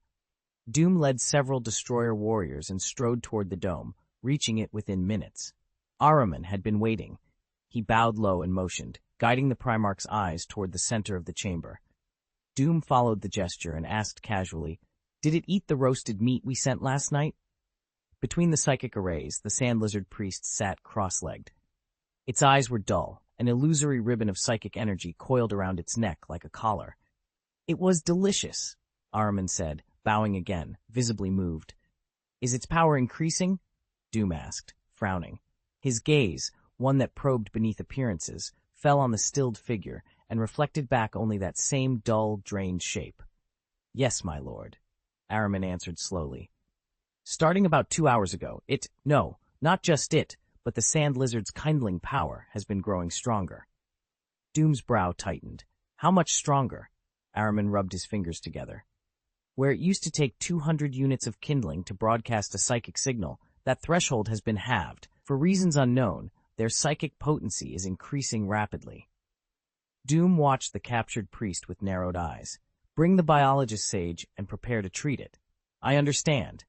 Araman immediately contacted the biologist sage and ordered him to be ready. Before the sage could begin, Seth stepped forward. With one swift sweep of his halberd, he cleaved through the Sand Lizard priest, removing its entire spine in a single brutal motion. Doom seized the severed, still bleeding vertebral column and sank his teeth into it, chewing with intent and hunger. As he drank the spinal fluid and tore at the flesh, memories flooded him. The life of the Sand Lizard High Priest, unspooled in flashes and impressions. Doom consumed the Xenos tissue himself, both to prevent its knowledge from bleeding into the warp and to draw out the fullest measure of the creature's memories. A Primarch's senses were nothing like a Space Marine's. The things they could read from living tissue were on another scale entirely. Doom wiped the blood from the corner of his mouth and let the impressions settle. Through the High Priest's hidden memories he had just plundered, the cause of the Sand Lizard's change became clear. The Sand Lizards were a highly psychic people, and their souls behaved unusually. When they died, their spirits did not drift into the warp, but into a place they called the Soul Void. From there, guided by the spirits of their kin, some portions returned to the homeworld, while other portions merged with the souls of the living, strengthening the psychic powers of their survivors. Because of that dynamic, the High Priest's memories revealed that in its summoning rituals, it had bargained to take human souls as payment in order to call warp creatures. Doom's mind probed the threads of that memory, and a name clicked into place. Limon Russ. Russ's wholesale slaughter in the void had driven the Sand Lizard souls back home, producing the surge of psychic change Doom was witnessing. He let out a short, cold laugh. "Playing this little game, are we?" Doom sneered and nodded. He did not believe the Emperor could have been entirely unaware of what had been set in motion. Araman had gone into the Great Crusade thinking it was the Emperor's test of him, a political exercise in cooperation. He had not expected to find the Primarch waiting for him on this world. It was easy to imagine what would happen to the planet once 90% of the sand lizard population had been removed. The Primarch's orders when they came were blunt. Heal it, don't let it die. You all continue with the original plan. Ahriman did not dare ask for clarification. He had watched the Primarch tear into the Xenos' flesh. The sight left Ahriman's face sour and speechless. Doom issued a few more curt instructions and then walked to the hastily constructed ground command post to make targeted deployments. Notify the fleet in orbit. Activate all auger arrays. Sweep the whole world and search for dormant titanic life forms, he said as he took the command throne. A holographic model of the planet hovered beside him. Extract sand lizard DNA and scan for anything similar. Doom studied the hologram in silence, waiting for the orbital scans to return. He fought the urge to curse. Under psychic influence, an excessive aggregation of sand lizard consciousness could trigger rapid somatic growth, turn them into gargantuan creatures far worse than the Xenos they were already thinning out. That was a contingency none of them wanted to face.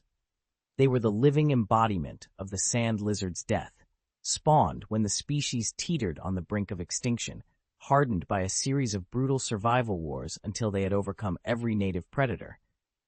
The giant sand lizards, deprived of psychic nourishment, fell into stony sleep, their bodies petrified into towering ranges and mesas, becoming mountains that stood mute sentinel over their brood. They came from a world that devoured psychic energy, a species whose power grew with each death inflicted on them. It was obvious how dangerous they were. This Xenos threat should have been handled by the Emperor, but instead he buried the matter on Terra and passed the thorny problem off to Doom. My lord, multiple anomalies have been detected and the data has been forwarded to your terminal, a subordinate reported. 10 minutes later, scans from a dozen warships confirmed it. Anomalous readings clustered across wide swaths of the system. Chapter 128, Come, Face Me. The lines in the holographic display flared to life, automatically tracing and highlighting several anomalies. Across the planet, 14 peaks showed dormant life signs, faint but unmistakable, and their activity indexes were steadily climbing. A footnote explained why they'd been missed in the initial sweep. A day earlier, the giant sand lizards' life signals had been so weak they were dismissed as jungle background noise by the bird down instrument. In other words, they'd been hiding right under the fleet's nose. Doom scanned the reports, his mind working fast. The fleet's scan coordinates matched the sand lizard priest's memory exactly. There were no missing locations for the beast's sleeping places. The sand lizards the priest called guardian gods ranged in size from roughly 200 meters up to 400 meters for the largest. They were living fossils, creatures that had slept since long before the sand lizards had left their home world, back when their population had been vanishingly small. In this interstellar age, with the sand lizard population exploding, one frightening question hung in the air. If pushed to the brink, how enormous could they become? Now the answer was beginning to reveal itself. The giant lizards were stirring from their sleep. In orbit, the Space Wolves' fleet was being cut down.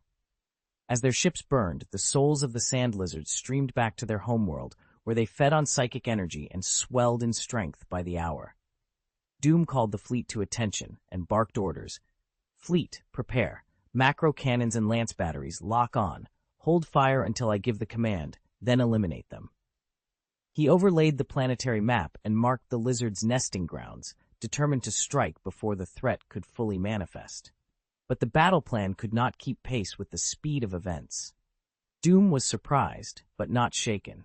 War, he reminded himself, is a contest of mind, material, and infrastructure, always shifting. The psychic sand lizards had a deep advantage, a planet that had coexisted with them, and creatures built from the converging souls of a psychic race made them inherently formidable. They had to strike while the enemy slept. Their psychic reserves were far from full, and it would be hard for them to sustain their shields through a prolonged assault. Most of the giant sand lizards were dormant out on the plains anyway. Orbital bombardment could handle them. Nothing living could stand against lance weapons and macro cannons. To be certain of wiping them out, Doom called the entire fleet back together. Battleships, cruisers, destroyers, frigates, the gathered armada cast a long shadow over the planet. They dropped into orbit, took up their assigned firing positions, and focused every gun and lance on the coordinates the Primarch had marked. In the Sand Lizard capital, the High Priest watched from beneath the dome as the human fleet massed in low orbit. He was sustaining the city's psychic shield, holding it against the unrelenting lance bombardment. Power swelled inside him, but there was no relief, only confirmation of his worst fear. The colony world had been slaughtered, and the tormented souls of his kin were returning home. Anxiety prickled at him. He lifted a hand and poured a wave of psychic energy into the crystal ball. The crystal sphere shimmered with mottled psychic light, and slowly images of the future resolved within it, the human fleet unleashing its wrath, broadsides hammering the planet's surface. The Sand Lizard High Priest's vertical pupils widened with a sickening jolt. In the visions, the humans were not firing at cities or fortresses, but at the hidden, sleeping places of the ancestral guardian gods. "This is impossible," he hissed. How could anyone outside the priesthood know where the guardians slept? That knowledge was the deepest secret of their people, jealously guarded by the temple. Priests chose psychic self-detonation rather than risk capture, shattering their own skulls and minds to stop their enemies from learning what they knew. The High Priest had meant to do the same. But the Destroyer warrior had struck too fast. The blow came before he could react, leaving him unconscious.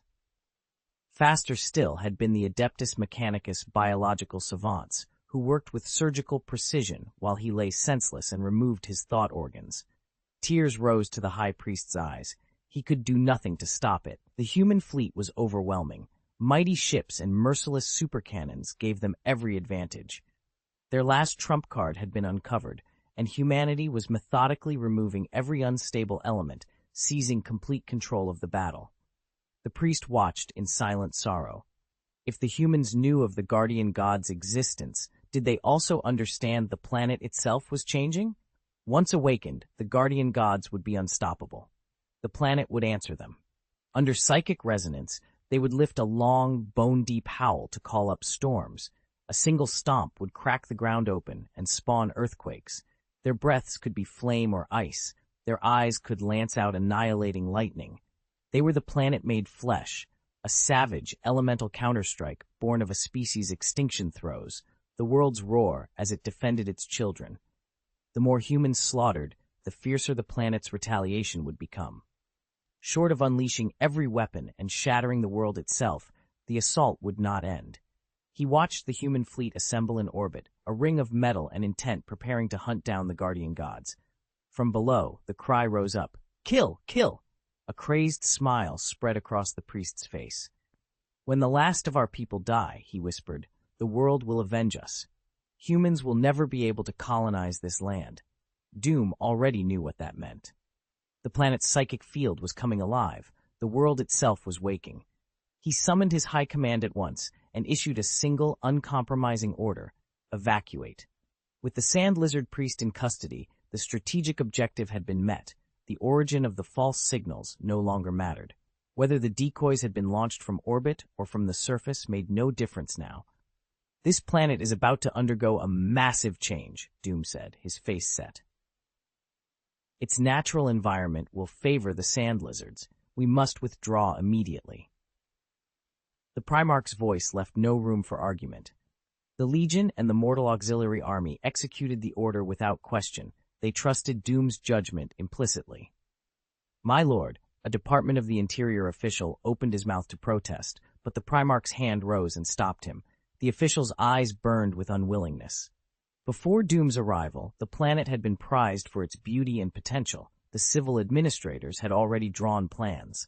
Once the sand lizards were eradicated, they had intended to establish a regional capital here, a seat of government to control the surrounding worlds. Now, those plans were swept aside. Doom watched the preparations to pull back with a tight, hard expression. There was no time for sentiment. The world would change in ways none of them could control, and when it did, no human colony, no matter how carefully planned, would stand a chance. The Department of the Interior had already chosen a planetary governor. "Return to orbit first," Doom said, sweeping a cold look across the officials. He knew how valuable the world was. "This place looks impregnable."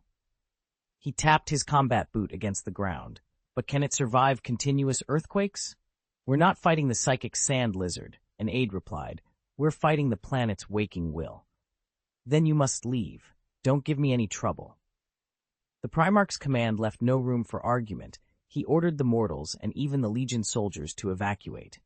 "Leave now. Once the orbital bombardment begins, no one will be able to get away." Under Doom's pressure, the officials and legionnaires began a swift, orderly withdrawal, taking the rescued captives with them. 2 hours later, every pore, table asset had been evacuated, and most of the personnel were gone. "A pity it wasn't fully fortified into a proper fortress," someone murmured. Before boarding the landing craft, Fricks and Appius paused to look back at the fortress the two legions had built together. "We'll have other chances," Doom said with a small smile. They boarded the ship together and rose back into high orbit, as the Primarch had ordered. The shuttle that would take the natives away climbed steadily into the sky. Doom watched it go, eyes bright, outwardly calm. His heart was not at ease. The universe was vast and strange, and a world that coexisted with an intelligent species the way this one did was a rare thing. By its nature, the planet could not be claimed by humans. It felt like a gift from the cosmos to its own people. One question nagged at him. Did the Emperor even know about this world? "Doom," he said to his gene sons, "you should all leave. From now on, I may not be able to look after you." "We'll go wherever you go," Osiris answered, stepping forward. He spoke for every destroyer warrior in the group. He would follow his gene father to the death. Doom smiled at them. "No," he shook his head. "This isn't a farewell. I'm going to face the power of the stars." "You can't take part in this battle," one of them protested. "It won't hurt me," Doom said with a casual wave, urging them to leave. "Just watch how I handle it." "You must come back," they insisted. They could not refuse him. Reluctantly, the destroyer warriors obeyed, and the shuttle climbed on, carrying them away while Doom stayed behind, staring after it and waiting for whatever the stars would bring. They turned and left, boarding a Stormhawk to climb back to high orbit. Doom remained behind to deal with the Salt's world's hidden danger. Unless the planet's will itself was broken, new psychic life would sprout, even if every sand lizard were cut down. He reached into the warp and drew up a shimmering ward, then opened a Vox channel and barked, "Begin bombardment." The command swept through the fleet. In orbit, battleships answered, macro cannons flared, and lance batteries streaked down, their beams painting the sky as they converged on the sleeping behemoths below. The ground under Doom's boots trembled, the whole world shuddered under the impact. A hollow tiled over his arm guard, reporting the strike's results. The slumbering giant lizards had been wiped away. A long, mournful wail, "Who?" rolled through the atmosphere. A few of the Titans stirred, but their psychic shields had not finished deploying. The orbital salvo shredded them before they could fully wake. Except for the single Colossus buried beneath the Xenos hive city, every dormant giant in the wild died. Their power bled back into the planet and into the last guardian god. When the giant lizards fell, the whole world answered with a howl. Winds tearing across the land like a grieving mother, thunder rolling, rain cascading in sudden sheets. The ground trembled, as if some buried sorrow were gathering into a terrible force. "What a pity for the masterpiece of the two legions," he murmured, then turned and strode out of Xenos hive city, leaving the half-built fortress behind, barely a third finished. Doom halted outside the hive wall. He raised his right hand and summoned the judgment sword from the warp. In his left he bore a circular, saw-edged shield. In his right, the blade pulsed with cold light. Cloak snapping in the wind, he planted himself against the storm and thunder, a tall silhouette against the angry sky. He inclined his head as if surveying the whole planet beneath him. "Come, wretch, face me," he called, voice steady over the roar. His face was grave, his eyes hard with fearless light as he challenged the planet's will. "You dare oppose me? Refuse human rule? Today will be your day of death." Doom knew, with the certainty of one who had fought and studied many foes, what he was about to confront. The planet's will, and the Sand Lizard High Priest, however, had no idea what kind of bee in Ing they had chosen as their enemy. Chapter 129, Killing This World. When the mortal forces pulled back into high orbit, what they saw of the planet below sent a cold dread through every ship. The once emerald jungle world was no longer tranquil. Vast storm vortices, visible even to the naked eye, were bearing down on the hive city humanity had captured. Tempests the size of continents churned and coalesced, erasing roads, outposts, and any trace of human occupation. Thunder rolled across the sky, lightning forked in impossible patterns, and hail hammered the ruins. The ship's auspexes screamed warnings. The level of natural disaster kept climbing. Only then did the officials from the Department of the Interior finally understand why the Primarch had insisted they evacuate. He had not been melodramatic. His single command had conveyed an ugly truth. The planet itself had turned hostile. Had the withdrawal been any slower, the landing forces would have been wiped out, consumed by a world that had been made to kill them. On the bridge, the destroyer warriors stood in silence before the viewport, watching their Xenos homeworld convulse below. The sight of it was almost obscene, primeval green torn open by storms and lightning, a living planet reshaping itself into an instrument of destruction. Far down on the surface, alone amid the chaos, their gene father fought on. He should be fine. He is a great Primarch. Karn stood beside his tall cousin, helmet clipped to his waist, watching the unpredictable planet churn below. Seth's reply was sharp. "Watch your words, Karn." Seth burned with zeal. He turned, blue and white armor flashing, and looked down at Karn. "Not should be. The Gene Father will triumph, of that I am certain." Karn met his cousin's fire with a cooler voice. "There is no should or might in his path. Anyone who stands against him meets only death." Seth's pride hardened. Even the will of the world will kneel before the destroyer warrior. The boast made Karn frown. He couldn't tell if it was arrogance or worship. No one, not even a Primarch, could be certain against a storm like that. To avoid fueling an argument, Karn simply nodded and fell silent. The destroyer warrior advanced. Shield raised and sword in hand, he strode into the hurricane as if it were no more than a breeze. The gale did not slow him. His cloak snapped straight behind him, and his steps remained measured, unhurried, as he made for the eye of the storm. The judgment sword was pointed toward the ground, its angled edge rasping against the surface with each stride. The blade was unstoppable. Sparks flew as the judgment sword struck, red lightning running along its edge and licking the ground like living tendrils. The weapon bit into the planet's will, gouging at that ancient resolve, as if daring it to retaliate. The world answered. The atmosphere bulged and roared, storms collided in howling fury. The planet shuddered, felt threatened. Malevolent, hungry concepts tore at its metaphysical skin, eager to feed. Most who had probed these depths withdrew in fear. But this outsider did not slink away.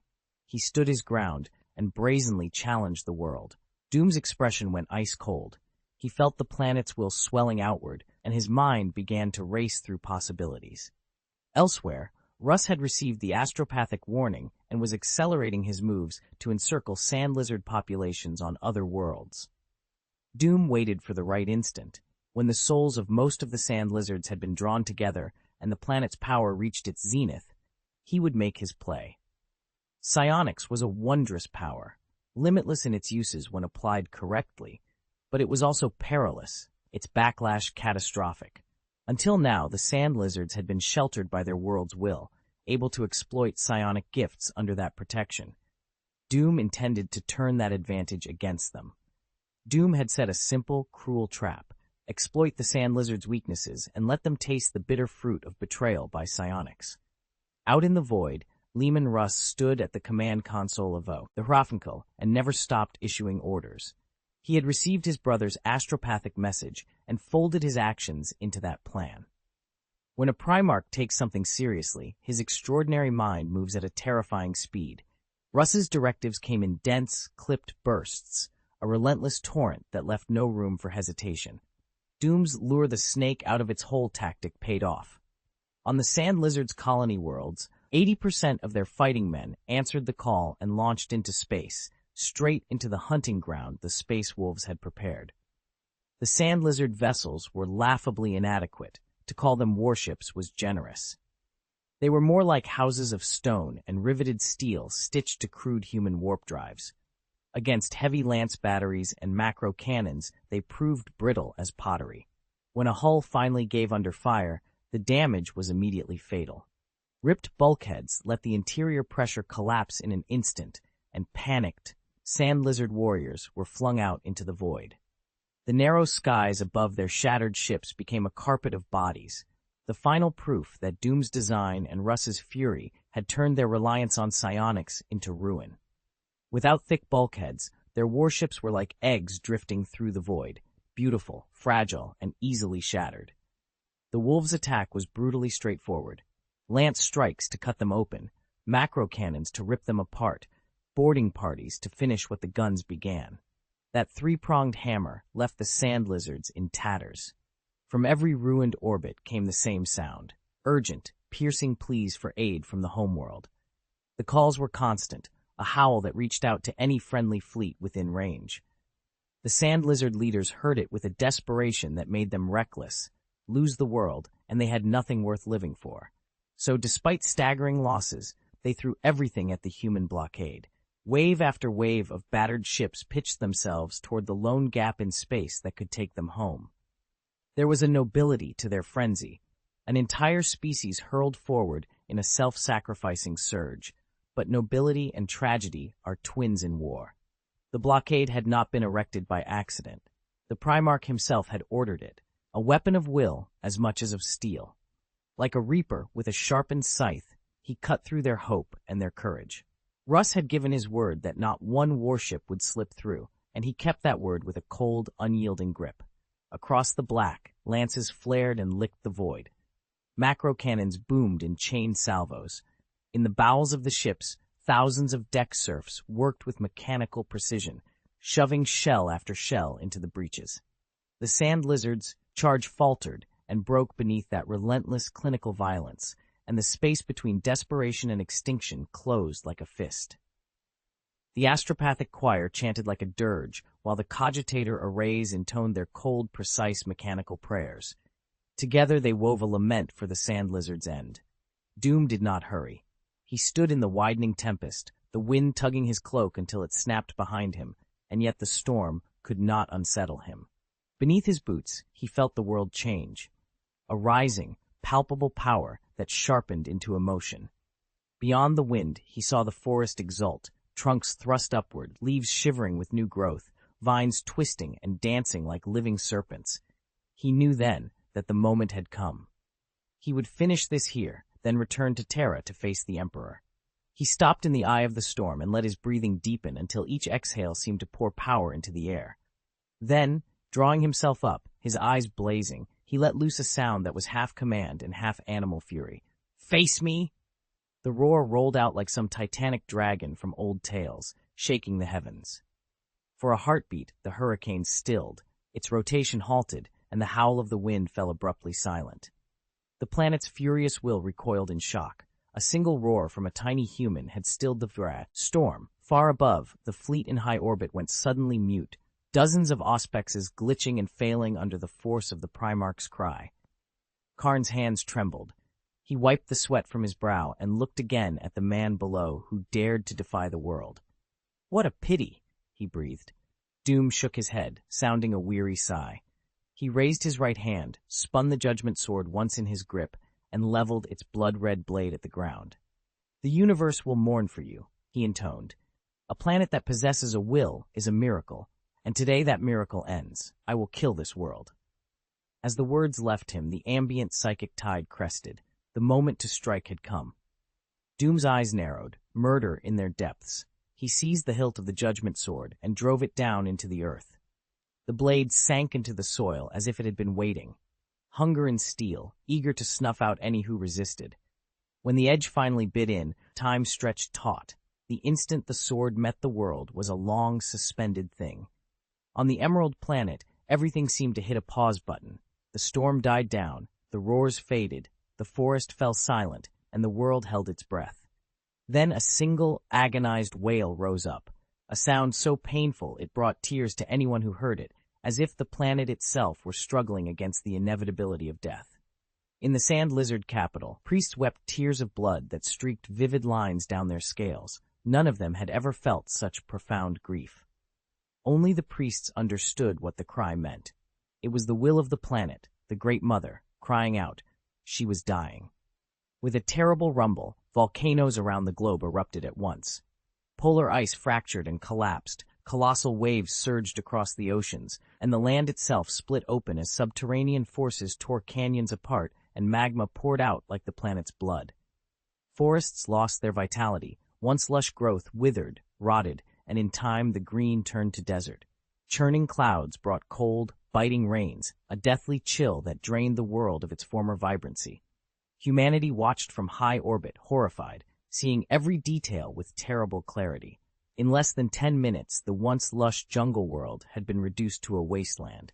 The surface split open, gaping with massive rifts that ran for miles. Mountain ranges collapsed like the spines of dying beasts, throwing up clouds of dust that turned day into a choking twilight. Every psychic sand lizard on the planet felt it as if it were a personal wound, a deep, heart-rending ache that made them tremble. Tears streamed down their faces without their consent, each drop carrying the grief of a loss so profound it felt like the death of a beloved. For a short, stubborn instant, the sand lizard hive city stood untouched, an island of safety amid the collapse. It was as if the planet itself had gathered its remaining strength for one last act of protection. Beneath the capital, however, the planet's consciousness was dying. As it faded, its psychic energy surged back into the giant lizard that dwelt below the city. Power converged on that colossal body, and the lizard began to change, growing, swelling, transforming as raw force flowed into it. The effect was not isolated. Across the world, every sand lizard felt their forms swell and their psychic power spike, as if the planet's last breath was fueling a species-wide awakening. A million voices rose, one and the same in intent. "Humans," they cried, "we shall have our revenge." Chapter 130. The Sand Lizard Seeks Revenge. The sand lizard priests were consumed by hatred, driven almost to madness. Their eyes burned crimson with it. "Damnable humans," they spat. The humans had only taken the old lands and enslaved a few of their people, yet the retaliation was merciless. Warships and cannon fire aimed at wiping the sand lizard race from the map. The high priest summoned every priest he could. Beneath the dome of the hive city, they chanted dark rites and offered human servants as sacrifices. There was no longer any reverence in their voices. They begged the soul void for a response, for power to strike back at humanity. This time, however, the soul void answered with silence, an icy, empty gulf as if nothing lived inside it. The high priest went pale with despair. Was even the soul void afraid of humans? His scales dulled. Though his psychic power was vast, it could not banish the cold that gripped his heart. His spirit felt withered, like a dead tree. Helplessness settled over the sand lizard people. They had lost their great mother, their ancient guardian, and now the soul void would not answer. Without that connection, the race stood broken and vulnerable to the human onslaught. "Sacrifice all our kin. There is no retreat, only total war." No one objected. When the high priest spoke, every priest fell silent. They all knew this had ceased to be about survival. The moment for bargaining had passed. What remained was pure, burning vengeance, hatred for humanity, fury at the invaders who had desecrated their homeland. Across the desert, the sand lizard's hidden reserves were thrown open. Psychic arrays flared to life in city after city, initiating the final, terrible rite. The arrays made no distinction between sand lizard and human. They drew the souls of every living thing into a single, roaring current of spirit that flowed toward the hive city at the heart of their kingdom. The sand lizard's malice and the cries of the dying humans braided together into a dark psychic force. That force was siphoned into a handful of chosen candidates. Injected, owned, and used to lift them into an ascendant state meant only one thing: weapons against humanity. Doom watched the converging torrent of psychic light choke the sky above the hive city. His face was grim. He whispered, almost to himself, "I will avenge you all." Even as he spoke, he mourned the human souls caught up in the storm, lives drained away, their sacrifice purchasing a grim, greater salvation. There was no other way. The deaths of billions on this world would buy the salvation of tens of billions from the sand lizard's bid for domination. Doom remembered the Council of War on Terra and the phrase they repeated at every meeting, "No sacrifice is unacceptable." Roar. A sound like the tearing of the sky cut through his thoughts. The ground shuddered as if an ancient thing had broken its bindings. The sand lizard's last guardian deity, the primeval beast that had slept beneath the capital, had finally awakened. Doom gave a short, contemptuous snort and readied himself for the creature's last counterstroke, its final desperate vengeance. What is that? From high orbit, the human fleet, watching constantly, saw the answer, a savage titan exploding up through the colossal city. It was more than a kilometer long, a mountain of a body tearing out of the capital. Its vertical pupils glowed crimson with hatred. Each scale was the size of a tank, and psychic lightning arced and flashed in the seams between them. The beast's bulk sprawled like a moving mountain, a nightmare made flesh. "Human, I want you dead." The cry rolled across the sky, a keening wrenched through the world and sharpened by psychic power. The hatred in it could have been tasted at 1,000 miles. On the broad back of a giant lizard stood the last of the sand lizards, the high priest, suspended on a cushion of sorcery with his scepter raised, and at his sides the warriors, bodies swollen and empowered until they were as enormous as the beast beneath them. They were the planet's last, bent on vengeance. At the high priest's command, the lizard sprang. Its mountain-like bulk vanished from where orbital sensors had locked on it. Observers preparing the bombardment watched the target wink out of their instruments. When its signal returned, it had crossed the great distance at once, reappearing above the Primarch in a spray of psychic sparks. Macro cannons and lances died away. There was a living, breathing target now inside their firing envelope. A mountain of flesh plunged out of the sky and slammed down 10 kilometers from Doom. The creature exhaled, each hot breath glittering into psychic flame, then lowered its immense flank and began to move with slow, deliberate steps. Its blood-red eyes, huge and wary, fixed on the tiny human who stood alone against it. The high priest felt it like a trick of the senses, an illusion, yet beneath it he perceived a lethal threat emanating from the human. His eyes went bloodshot as he faced the being who had wiped out his people. He ground his small teeth. "You will die," he vowed. "I will avenge my people. Go, warriors of vengeance, tear him apart." He raised his scepter and sent the nearby sand lizard warriors into motion. He himself remained on the giant lizard's back, floating as he chanted, weaving psychic spells to bolster his troops. Purple flames flared in the warriors' eyes. Blades of concentrated psychic energy formed in their hands. They sprang from the lizard's back and blurred into the air. At the peak of their power, they could now execute psychic jumps at will.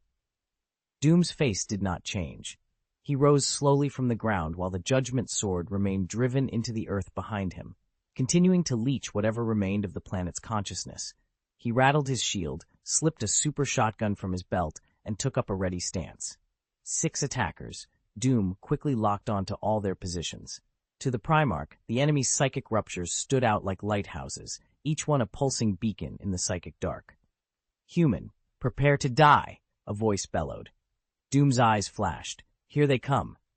From his front left, a sand lizard warrior launched itself, 12 meters tall, haloed in purple light, hefting a psychic greatsword and intoning a litany of hatred as it brought the blade down toward him. "Too noisy," Doom said coldly. In a single, instantaneous motion, he threw his round shield with the left hand and swung his shotgun up with the right, aiming to his front right. His neural reflexes outpaced the lizard's, and his human speed outmatched the giant's. The moment the shield flew free, its serrated teeth spun to life, and the star god burner within it ignited. High-speed rotating teeth shed an orange-red blade of light, the very essence of the burner, searingly hot and incendiary. The shield darted outward faster than a bullet. Its rotating teeth formed a razor of living fire. Before the sand lizard could react, the blade punched through its psychic defenses and gouged into the creature's chest. "No!" The sand lizard screamed as a searing heat tore through it, lighting up its psychic core and incinerating nerves, muscles, and flesh in an instant. A ragged hole opened in its chest, and its strength bled away. It gave one involuntary, dying roar. Before the last echo faded, a circular shield erupted from its back. The creature's charred corpse slumped to the sand as the shield's engine whined to life, a hungry, mechanical buzz, and it spun into the air toward its next target. At the same instant, Doom's super shotgun spoke. The Emperor's personally blessed round flared, a shaft of golden light erupting from the barrel, and struck a sand lizard that had just leapt free from a psychic warp. Its upper torso detonated outward. The 12-meter-tall body was blasted backward as bone, flesh, and blood sprayed in every direction. The super shotgun's raw power annihilated the sand lizard warrior instantly. No last words, no dignity, only a brutal, ignoble end. As the world seemed to slow around the carnage, Doom flicked his left high end. A flame kindled in his palm and snapped toward the left, ready for whatever came next. Another sand lizard erupted from the sand, bigger than the others, its body swollen as if it had absorbed the power of two dead brethren. It howled in a bestial fury and surged forward. Doom didn't flinch. He formed an empty, claw-like shape with his palm. The burner fragment embedded there flared to life. Instantly, the sand lizard's skin burst into flame. The burner fragment, amplified by Doom's mark, acted like a psychic bane. Rootless fire roared out, stripping every scrap of psychic energy from the creature. Then a searing beam shot from his hand, and the lizard's physical body ashified midair. In less than a second, Doom had wiped out 3 giant sand lizard warriors, the newly fused monstrosity and the 2 it had absorbed, without letting any of them close. "Ah, why?" the high priest shrieked. Half of his 6 warriors were gone, and yet the enemy stood unharmed. The damned human was still there. "Don't scream," Doom said dryly. "It's noisy." A cold glint passed through his eyes. He didn't stop. He shook his right hand. The shotgun built into his arm folded, and 2 golden engraved shells ejected. With a swift, practiced motion, he reloaded, raised his hand, and fired. One sand lizard's 16-meter upper body exploded into a bloody pulp. Doom snapped the shield to life and sent it flying toward the warp point. The moment the sand lizard reappeared, the shield's rotating saw teeth bit into its neck, tearing through flesh, blood, and bone. Doom killed the searing light blade. He wanted the creature to die by blood and slaughter, to honor the fallen and avenge their sacrifices. The vertebrae gave way with a sickening crunch. Blood spurted, and the shield's engine screamed as it sliced down in a brutal diagonal, disemboweling the Xenos. "Die!" he barked. Behind him, a sand lizard warrior bellowed and lunged. Another human beside Doom couldn't turn in time. But the Primarch's reflexes were a gulf the creature could not imagine. Doom pivoted as the beast swung, his left iron fist crashing into its knee. Bones snapped like dry wood. The lizard spun through the air and hit the ground headfirst, dazed and disoriented. Doom's hand closed on the back of its neck. A shotgun muzzle was shoved into its gaping mouth. "Die, Xeno, who enslaved humanity," Doom snarled. He pulled the trigger. The shotgun blast tore through the creature, obliterating its spine and tail and leaving its belly and limbs sprawled across the ground. Chapter 131. Can a man truly contend with the world? The last sand lizard warrior, fed by the deaths of its kin, had nearly completed its transformation into a giant, 20 meters of snarling muscle and armored plates. It bellowed a roar of vengeance and launched itself in from Doom's left, sparks of psychic energy crackling around it as its savage form erupted with raw force. It charged with a mournful, single-minded determination. With every thunderous footfall, the ground tremored. Doom stood perfectly still. He felt the tragic grandeur of the creature's charge, gave it a faint, rueful nod, and decided to end it. 2 shots cracked. Doom fired twice in rapid succession, reloading even faster. The first pair of bullets shattered the lizard's knees. The enormous beast folded and sank to its knees. 2 more reports split the air as he fired again, ripping through the massive hands that had been holding up its upper body.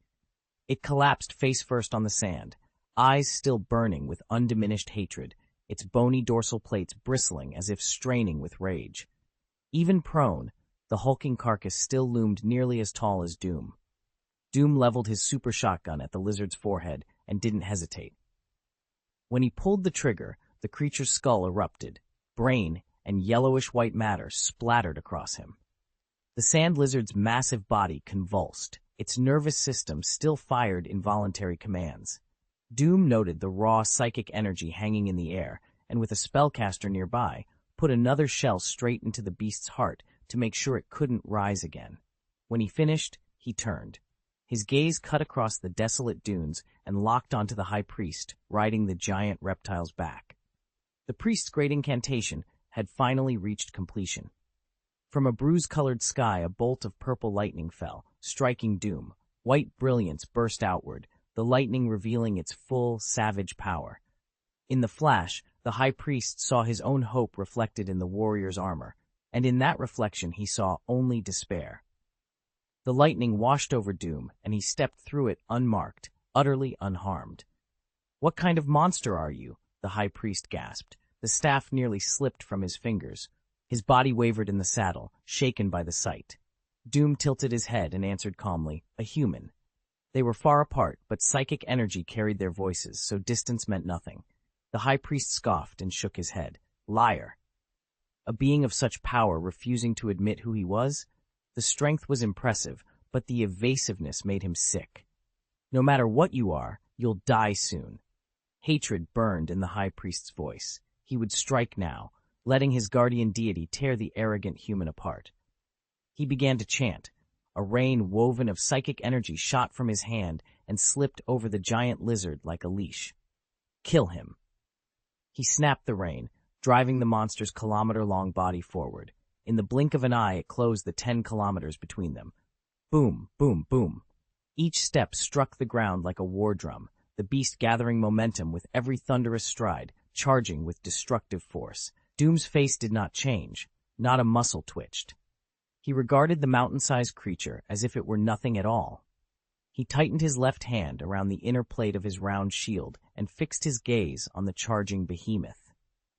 With a fierce cry, he drove his legs forward, eyes blazing with resolve, and shield held before him, he surged to meet the mountain of flesh pressing down on him. The giant lizard was no ordinary creature. Its body stretched for kilometers. In this moment, it seemed invulnerable, a living mountain that could shrug off an orbital bombardment. The high priest smiled, openly contemptuous of the human's defiance. How, he scoffed, could any single body withstand the accumulated fury of an entire race? Far above, Legion officers, human captains, and Adeptus Mechanicus technicians watched the holographic feed in stunned silence, afraid to speak. The whole fleet held its breath. Only anxious heartbeats pierced the quiet. Then it happened. The beast's thunderous bellow met Doom's own roar, two titanic sounds colliding like crashing waves. Doom's eyes were wide with wrath. The calm that usually sat in his voice was gone, replaced by a living blaze of rage. He braced the shield with both hands and snarled, "Let's see what you're made of." The shield had been forged from a shard of a star god, said to be able to withstand any blow. As the two combatants closed, Doom hefted it up and drove the rim straight into the giant lizard's low jaw. Boom! A thunderous blast rocked the sand. An explosive flash lit the air at the point of impact. Dust and grit exploded outward, hiding the Primarch's outline for a heartbeat. The lizard's hulking, mountain-like bulk missed him to the left and let out a wounded, almost canine whine. Momentum carried it over, its enormous body twisting and rolling, kicking up a choking yellow storm as it tumbled across the dunes. After several cartwheeling turns, it slumped to a stop, shook its head to clear the dizziness, and hauled itself back up. When the dust finally settled at their intersection, one figure remained standing, unbowed. Doom panted hard. Blood trickled down his arms where the shield bit into flesh. For an instant, the air around him had seemed to crack with power. He had used that shield not merely to block, but to strike and to hurl the giant lizard away. Voices rose from the fleet in a stunned chorus. By the Emperor! By the Primarch! Every ship watched, every eye fixed on the battered, immovable figure who had just turned the tide. They could not cheer, stunned into silence by the miracle before them. Mortals dropped to their knees, clutching their chests with both hands in outward signs of reverence. Even the Space Marines, those superhuman warriors who had seen and done so much, went down on one knee, shaking their heads in disbelief at their extraordinary luck. The Primarch's presence exceeded every expectation. A colossal force, he stood like a man confronting the world itself. "What in the world are you?" the High Priest demanded, his hands trembling. His vertical pupils dilated with panic, as he fixed the humanoid with a pleading, fearful stare. "Human," came the answer, the same calm, resolute word he had given before. The priest's fear sharpened into suspicion. "If you are human," he pressed, voice tight, "then what are the gods of legend?" A sneer crossed the priest's face. He urged the giant lizard beneath him forward, preparing a second attack as if to test the stranger's claim with steel. "My sworn enemies," Doom replied, repeating himself with iron certainty, but now a hard edge of hatred laced his words. "I believe you." The priest nodded heavily, accepting the statement. When they had reached out to the soul void for aid, they had received no answer, almost certainly because of the presence that now stood among them. The priest straightened and raised his arm, setting the terms with cold, formal clarity. "One strike to decide the victor." "I am weary of this battle," the priest said, voice flat with fatigue. He gave a tired invitation and fell back, drawing Doom away from the giant lizard. He needed distance, time to gather his strength. The priest understood what the other side was doing. This wasn't a straightforward attempt to kill him, but a probe, a test. If that human had used his speed to leap onto the lizard's back, the fight might have ended before the priest had a chance to react. Doom turned, brushed dust from his shield, and stared in the direction the priest had gone. His speed was terrifying. In a few bounds he had put hundreds of meters between them, then pivoted and came charging back. The ground trembled under his feet. Doom drew a long breath, pushed himself to the limit, and ran for the giant lizard. "Ah!" the human roared. The beast answered with a terrible scream. Doom held his shield flat before him, every ounce of his power focused into that barrier. This was brute force against raw mass. He was meeting the might of a living mountain. The giant lizard dropped low, its 4 legs pumping at full power, driving its unyielding forehead like a battering ram toward its foe. The two collided with a thunderous impact. There was no sound except the violent impact. The planet trembled as the collision sent a visible shock wave roaring out from the point of contact. Upward it punched through the clouds, opening a clear patch of sky for miles. Downward it ripped the ground apart, gouging a deep chasm. The giant lizard's kilometer-long body came to an abrupt, catastrophic stop, its scales detonating off its hide like cannon fire. From supersonic velocity to an instant dead stop, it halted too quickly. Its neck-level spine snapped, shards of bone shredding through flesh and jutting from its back. Its abdomen and hind limbs were crushed into the chest cavity. The creature that had stretched for a kilometer was now a compressed heap of mangled flesh, no more than 300 meters across. Doom stood like a humanoid formed of blood, leaning on his shield and gasping as he fought to recover. The shield vibrated in his grip. He felt it drawing and storing the rival power, preparing to throw it back.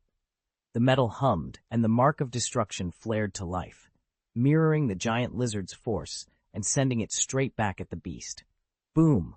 The energy reflected off the round shield exploded outward, instantly shredding the giant lizard's flesh and gouging a trench through the sand. The sand lizard priest shrieked as the beast's remaining life condensed into a glowing purple sphere and began to rise skyward amid keening cries. With the giant lizard's death, its power surged into the priest. The frail creature swelled, its features loosening as a harsh psychic radiance washed over its face. Now! Doom didn't lose focus. He planned to trigger a psychic echo at the moment the gathered power peaked, enough to wipe out the entire sand lizard race. He cupped his hand and summoned the judgment sword. The giant lizard's consciousness had been utterly shattered, and its last reserves of energy were funneling into the priest. As the orb of power warped and twisted in the air, Doom took careful aim and hurled the judgment sword. The blade struck true, and the resulting psychic blast rolled outward, intent on erasing the sand lizard line once and for all. Chapter 132, Exterminatus Doom hurled the judgment sword. The blade's razor tip found the high priest and cleaved him in two. The priest's body collapsed, his soul was pierced and unmade by the god-slaying blade. But his psychic residue did not simply dissipate. The corrupted force Doom wielded infected and gathered that energy, drawing the priest's memories and mind into itself. From those memories, Doom learned everything about the sand lizard race. Their souls were bound by a strange fluctuation. When one died, its spirit split in two, one half returning to its kin, the other merging with the planetary world consciousness. With that world consciousness already erased, the usual anchor for those returning souls was gone. All of the race's latent psychic power, instead of dispersing, had pooled and congealed inside the High Priest's body. Doom needed that power. He drove the judgment sword through the priest again to finish the harvest. The gathered psychic torrent, a force vast enough to rend a planet, was forced to flee a destroyed host. It began to lash out, seeking the same soul signature it had known, hunting scattered sand lizard kin across the universe. Quick, brothers, do not fail the Primarch's trust. Far below, within the 15th Legion's Gloriana Queen-class battleship, the great steel deck had been cleared. No mortals were allowed near. Only the Legion's sons remained to do what had to be done. Destroyer warriors ringed the clearing, their black armor a silent barrier, while Ahriman and 100 of his brothers traced a vast psychic array across the deck. At the center of that circle lay the sand lizards, captives whose thinking organs had been ripped out. Their bodies were stacked like slaughtered pigs, a grotesque conduit for the ritual. 15th Legion warriors arranged themselves in concentric rings, layer upon layer, voices rising and falling in measured incantation as they braided spells into the hollowed sand lizard souls. A voice broke through the chanting. The Primarch has killed the sand lizard priest. We trigger the resonance now. Ahriman stood over the pattern. At Doom's request, he siphoned the transmitted psychic energy from the sand lizards and fed it into the array to set the resonance that would wipe them all away. The captive at the center began to swell. Psychic light, visible even to human eyes, congealed from the void and poured into its bloated form. Its blank stare creased into agony as the returning souls of its kin poured back in, each one bearing the single, corrosive concept of erasure. Inscribe the detonation mark, Ahriman ordered. On cue, the legionnaires lifted their runic daggers and, channeling psychic force through steel, carved detonator runes into the deck around the circle. The symbols flared with baleful light, sealing the array and setting the stage for the devastation to come. The detonation mark was simple in design. It used the sand lizard's life force as a medium, imprinting their peculiar soul signature into the spell. Kill, Ahriman cried, and the Legion obeyed. The warriors drove their runic daggers into the ritual array. The pattern sealed, and every captive sand lizard's body detonated. The psychic blast was more than an explosion. It was a malignant resonance threaded with a curse, a signal that would seek out any surviving kin across the stars. Woven into that surge were the erasing power of the Judgment Sword and the detonation marks the spell had inscribed. Together, they did not merely slaughter bodies, but unmade the sand lizards at the soul level. Far away as the space fleet fought and the Hierophanthical bridged, Russ's brow tightened. He had an uncommon psychic sensitivity, a talent he rarely used, perhaps out of distaste for such uncanny forces, and the shock of the blast prickled at him across the void. The resonance washed over the fleet. A triumphant smile split his weathered face. He knew his brother had succeeded. The curse would hunt down and erase the sand lizards utterly, right down to their souls. All warships, maintain a safe distance. Boarding parties withdraw as quickly as possible. We have already won this engagement. Russ let out a long yawn, his eyelids heavy. He slipped back into his usual languid mood, humming a tune as he left the bridge. The rest was for the Space Marines to handle. His Gene sons were more than capable of cleaning up a skirmish. He had more important business, roasted meat and hornfuls of mead to prepare for his brother's arrival. They would make a feast worthy of old times. Across the void, on the sand lizard colonial worlds, the carnage was sudden and absolute. In nurseries everywhere, eggs detonated. The fragile lives within vaporized in an instant.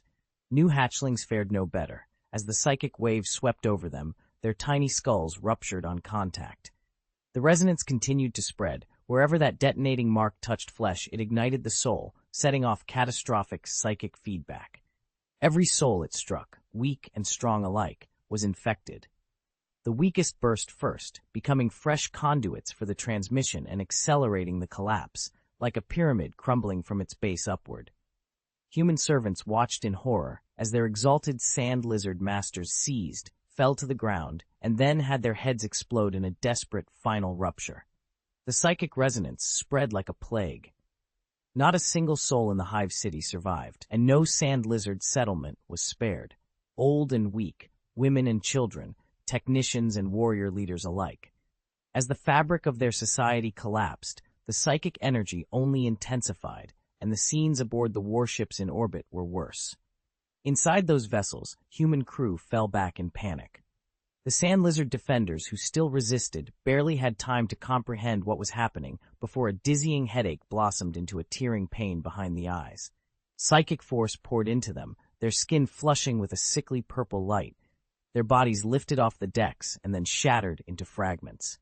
Wave after wave of power swept through, each one stronger than the last. The very psychic gift that had defined the race became its death sentence. From a safe distance, the Space Wolves' fleet hung back. Through their viewports, the Space Marines watched a column of purple energy blossom against the blackness of space. And then the sand lizards were gone. Total extinction, no survivors, no trace left of an entire people. High over Salts, the return of doom fell like a hush across the warship. There were no cheers. Mortals and Space Marines alike knelt before the Primarch, hands over their hearts in the warrior's salute. The reverence could not be spoken. It was shown, pure, unquestioning, visceral worship. The blood had long been washed away, his wounds healed. Doom returned to the bridge wearing a simple long robe and took his place upon the throne. His voice, calm and deep, broke the silence. Prepare the exterminatus. No one dared to question him. The fleet would obey. The captain knelt and offered a small parchment with both hands, the issuance of exterminatus itself. That scrap of paper carried the authority to annihilate a world. Only a few could sign it. Doom was one of them. He accepted the quill with an easy motion, as if signing a routine report, and wrote his name, Doom Novik. Then he scanned the list of delivery options and chose, coolly, use a cyclonic torpedo. His words felt like a spring breeze on the skin, but carried an absolute, merciless finality. He intended that the Xenos world be wiped from the heavens. One cyclonic torpedo, guided by the fleet's fire control, would suffice to shatter the planet into fragments and ensure nothing remained to rise again. Doom stared down at the planet below and decided it could not be left to chance. A world that had once given birth to consciousness, even one now sterilized, might, in time, spawn unforeseen horrors. Better to erase it utterly. Under the Primarch's personal supervision, the fleet eased away to a safe distance so no ship would be caught in the cyclonic torpedo's blast. The Gloriana Clell battleship climbed to a higher orbit and released the torpedo directly over the planet. Officers lined the viewports, silent and motionless, watching a world die. The cyclonic torpedo fell like a meteor, blisteringly fast, streaking through the atmosphere. Its superheated warhead bored through crust and mantle alike, angling straight for the planetary core. Space was indifferent and silent, but a faint, distant concussion reached those who watched through thick glass. The planet Salts, once green and teeming, shuddered. Violent forces erupted beneath its surface, rifts yawned open, molten veins poured from newly torn chasms, and the whole sphere convulsed under a pressure no tectonics could have produced. Then, with a muffled, all-consuming roar, the warhead detonated at the heart of the world. Salts did not simply burn, it broke apart. Mountain, ocean, and plain were ripped to fragments, flung outward as a cloud of rock and fire. The officers at the viewports watched the final pulse of light and the scattering of debris, one less world, snuffed out by design. Continents tore themselves apart, entire landmasses were flung into space, and magma, the planet's blood, sprayed into high orbit. At the edge of the star system, a magnificent warship birthed from the warp cut a clean path toward Doom's fleet. Truly spectacular. Russ's projection flickered to life, voice full of awe as he watched the planet die. "Brother, you were so fast, I almost missed the end of the Xenos world," he added, raising a goblet.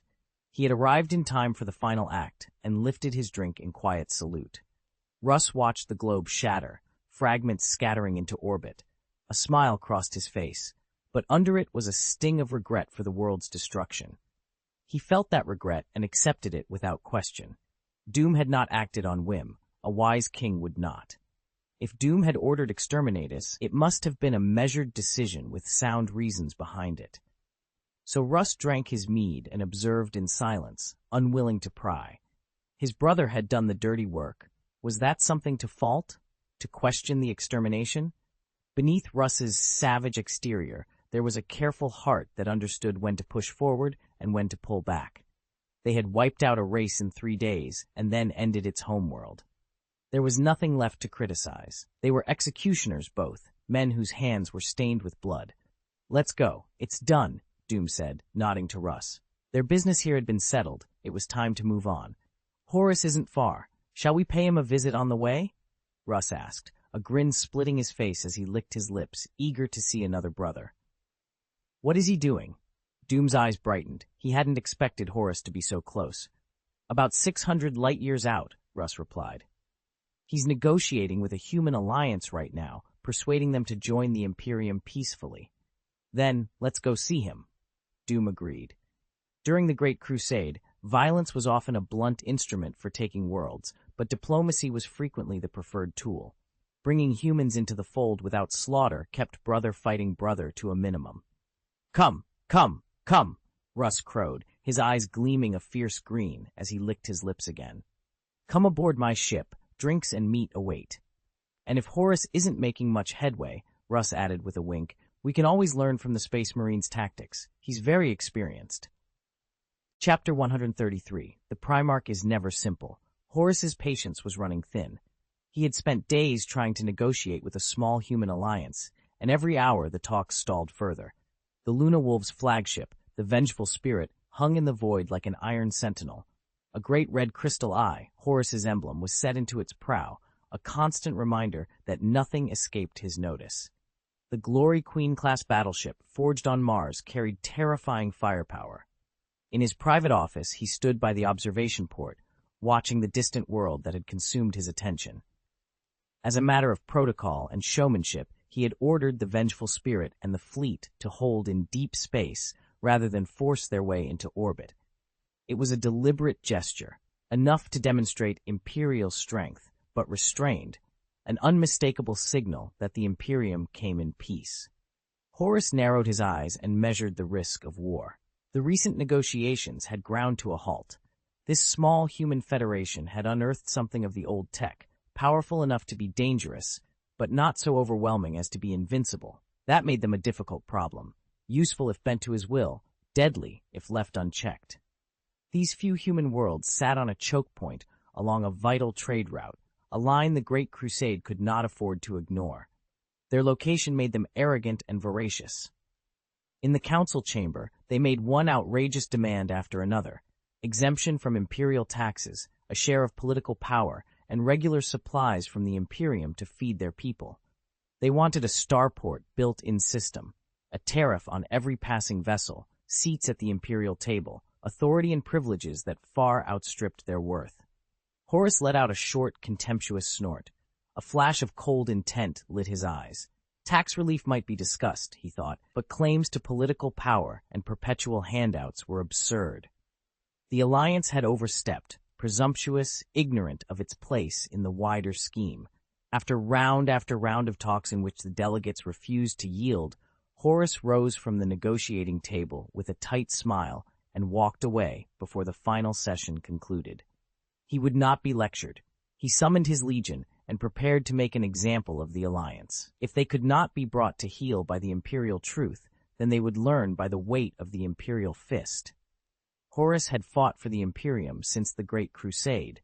When, exactly, had he ever betrayed it? The idea that a tiny human alliance could use its geography to freeload off the Imperium was laughable. It was nothing but wishful thinking. He would go to war. He would punish their arrogance and crush their delusions. He was already calculating how best to take the world. The Alliance's forces were not to be dismissed outright.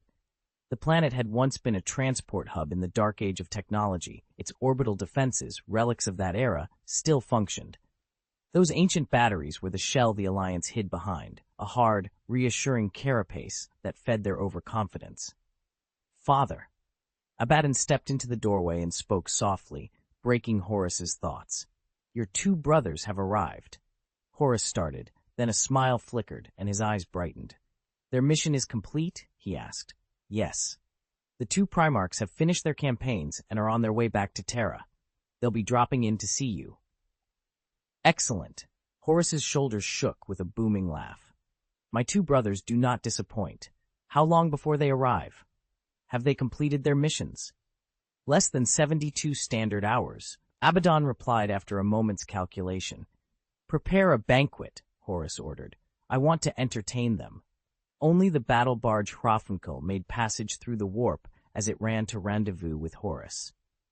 With its assignment concluded, the Warhound's legion had turned back toward the Great Crusade and their ongoing path of conquest. The legionaries returned to their companies and ships, exchanged farewells with the visiting marches, and already began looking forward to the next meeting. The Space Wolves had broken orbit under Leman Russ's command and were heading home for Fenris. Russ grinned, clearly pleased with himself. Horus the Bald is going to love the surprise I've got planned, he said, delighting in the nickname. He confided the details to Doom with a wink. Doom's mouth twitched as he listened. He shook his head more than once at Russ's scheme and at the irreverent pet name, but made no move to stop him. Horus the Bald is definitely in trouble, Russ said with a grin, that faint edge of smugness he always wore. The Space Wolves won't go help. Doom sipped his mead and let the comment hang for a moment. You sent the wolves away, he said, half joking. What if he sends us to the front lines instead? Russ shrugged and lowered his voice. There was another reason he'd sent the wolves off. He told Doom he wanted to avoid being dragged into whatever mess Horus was in. Russ wasn't blind. He had an instinct for these things. If a commander like Horus couldn't finish a simple negotiation, it was a sign of real trouble. If the Space Wolves fleet answered the call, they would be pulled in and could not help but be part of it. Better, he decided, to keep them elsewhere and travel to see Horus himself with Doom at his side. It looked a little selfish on the surface, but Doom approved. The legions presented a united front to the crusade, yet beneath that show of harmony there was fierce rivalry. The struggle for honor and prestige never stopped. Nowhere was that truer than in the ancient First Legion. An obsession with glory and rank had slowly hollowed them out as the Great Crusade wore on. They chased honor and status above all else, conquering at any cost, throwing themselves into fights heedless of the consequences, and often paying a terrible price for it. The Space Wolves had crashed into a Luna Wolves operation without orders, and nobody could mistake the tone. Arrogant, intrusive. Were they there to help? The Luna Wolves hadn't asked for backup. Were the Wolves there to gawk or to supervise the fight? Russ's little surprise had been to send 2 Primarchs in without fleet support. A bold move, but none of the Emperor's sons were simple. They were all old foxes with sharp minds. Nobody would be taken unawares. Send us to the front? Russ snorted, his lupine eyes flicking over the tactical displays. He paused, then shook his head. Probably not. Horus wouldn't let us. We're his brothers, not his subordinates, Doom said quietly, taking a slow sip of mead and waiting for the Hrafnkel to drop back into real space. Seeing Doom fall silent, Russ changed tack at once. It's you, though, he crowed, sliding closer and clapping a huge hand on Doom's shoulder. You're too strong, brother. With a broad grin, he brought up a holographic projection. His eyes gleamed with pride. On the holo, a hard, resolute figure locked in combat with a 1,000-meter behemoth filled the screen. My good brother, Leman Russ's own Doom Navik, the Warrior King's destroyer, fierce and unstoppable. Leadership might still be debatable, Russ said with a grin, his arm slung over Doom's shoulder. But you are by far the fiercest warrior among our brothers. He tutted, sighed, and hit replay on the holo again, watching the clip of Doom cutting down the behemoth for the 20th time. It's glorious. Shame I wasn't there to see it in person. Doom sipped his wine without looking up, quietly closing the image. Trouble comes with it, he said. The Expeditionary Fleet's chroniclers had already archived the footage. It would not be long before the Imperium broadcast it across the sector. Such deeds brought their own rewards. And their own burdens. Russ nodded. The power Doom had shown far outstripped that of most of their brothers. Doom's gene sons, inheriting the skill of their gene father, surpassed their cousins on the field of battle. Because he was the last-born, many in the Legion whispered that the Destroyer Warrior felt less like a true cousin Mongolep, more like another masterpiece wrought by the Emperor himself. Let's not get into that, Russ said, cutting the topic off. He might look like a savage to outsiders, but Russ had a sharp, practical mind. He shrugged and changed the subject, leaving the praise and the politics to settle on their own. The Raffenkel tore out of the warp and dropped into the system where Horus was waiting. Almost at once a hollow of Horus appeared on the bridge screens, a genuine smile on his face as he hailed them. "Welcome, my brothers." Russ's fleet was nowhere in sight. Horus noticed that immediately and understood the meaning behind it, a deliberate courtesy. No one liked uninvited guests, not between legions, and his brother had chosen not to make a show of force. He liked the gesture. Russ's reply came simple and direct. "We'll come to you." Russ and Doom boarded a small shuttle and cut across the void to the vengeful spirit. "Look at this," Russ muttered as they closed with the flagship. Returning 30 years earlier really makes a difference. Once aboard, Russ wandered through Horus's quarters with open-eyed fascination, jabbering and pointing at one display after another.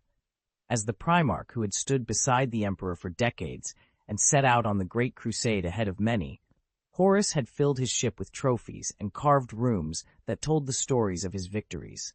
There was a whole gallery devoted to honors and inscriptions of conquest. Russ admired it openly, admiration tempered with a raw edge of envy. By comparison, his own Raffenkel felt like an unfinished house, still being fitted out and waiting for the years that Horus had already lived. The Luna Wolves assigned to greet them fell silent as they escorted the two Primarchs into the hall. Horus had already prepared a banquet and met them with an easy, warm smile. "Welcome," he said. Doom noticed how Horus's polished, bald head caught and reflected the banquet lights, too bright to ignore. "It seems you've made careful preparations," he observed. Russ's nose twitched. After returning Horus's embrace, he dropped into a chair and began scooping food into his hands without ceremony. Horus's eyelids flickered. He knew Russ's other side well enough, but had little experience with such blunt savagery. Doom, by contrast, was all courtesy. He embraced Horus in return and took his seat with composed grace. The brothers' differences were stark enough to make Horus shake his head. At the table, Doom and Horus spoke with measured, elegant conversation while Russ ate in silence. His mouth moved, but his ears were not idle. He was listening intently to every exchange. The three men kept to ordinary topics, an unspoken pact to avoid mentioning the negotiations' progress. Both Doom and Russ were here for the same reason: to watch, to learn. They wanted to study Horus, to see how a space marine fought and led, and the banquet was merely the calm before that lesson. That was their aim, to remain detached, to watch rather than act. They would eat and drink, play the part of guests, and let the Luna Wolves do the rest. From the sidelines, careful observation and study would reveal everything they needed. Horus, however, could not keep himself restrained. He paced the edge of the gathering, restless and eager, burning to pull his two brothers into the melee and put their skill to the test.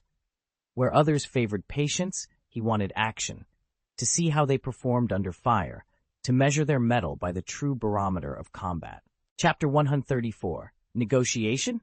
What negotiation? Doom was a king who commanded the stars. His power was undeniable. Russ, for all his feral relish, was no less extraordinary. Together they had torn through the psychic sand lizards in 72 hours, a speed that bordered on the miraculous. Horus wanted to see precisely what those two could do. There were practical reasons for the test, and private ones besides. As with all the Primarchs, each son of the Emperor carried a shard of his sire's nature. Horus Lupercal had inherited the Emperor's appetite for dominion. It was in him to map his brother's strengths and weaknesses so he could decide how best to deal with them. They made a strange, convivial picture. Doom and Russ, laughing, trading stories, drinking and eating, and never once steering the conversation toward war. Horus watched them and felt the urge to move the evening along on his terms. He had not come unprepared. While he conversed with Doom, his legs slid out beneath the table by accident and found a hidden control. It was a subtle thing, a quiet, specially treated button built to escape notice even from a Primarch's senses. A sharp glint flashed in Doom's eyes. He had caught a tiny disturbance, a faint sound, almost imperceptible, and he glanced at Russ, knowing Russ hadn't heard it.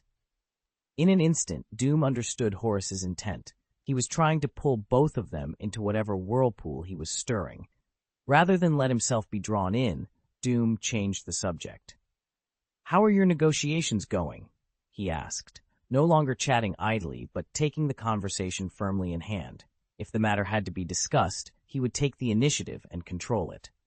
Russ paused for a beat, then quickly covered his hesitation with a smug, indifferent look. He was sure Doom had noticed something. Horace felt his heart drop. Doom's timing had been too clever, he'd been caught off guard, and now he suspected his little ploy had been exposed. "Not ideal," Horace said, though he kept his voice steady and his expression calm. He shook his head in mock regret. "Their demands are outrageous. I won't accept them, and neither will the Empire. Power, resources, independence," he added, each word measured and deliberate. When Horace spoke of serious matters, he slipped into that low, magnetic tone that always drew attention, and he began, slowly and pointedly, to outline the recent events that had brought him here. Doom and Russ fell silent, listening, both of them already sensing the bind Horace faced. At last, Horace cut through the pretense with a single sharp verdict. "They're not sincere," he said coldly. "They want this and that, and then more besides. Negotiation? What negotiation?"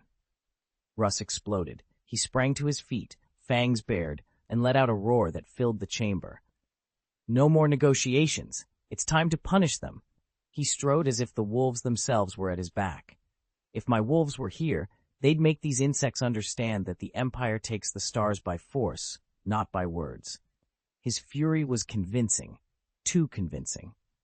The show also made the point that the wolves were not, in fact, present, a reminder that Russ could not actually bring his legion to bear, and a thin prod to push Horace into decisive action.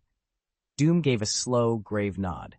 His voice, less theatrical but heavier, closed the matter. "If negotiation fails, then we fight. Punishment must be exacted. Make an example of one to frighten the rest. The Empire never hesitates to show its strength. It wields an iron fist against those who defy it." Both brothers had pushed the same course of action, a decisive, overwhelming strike.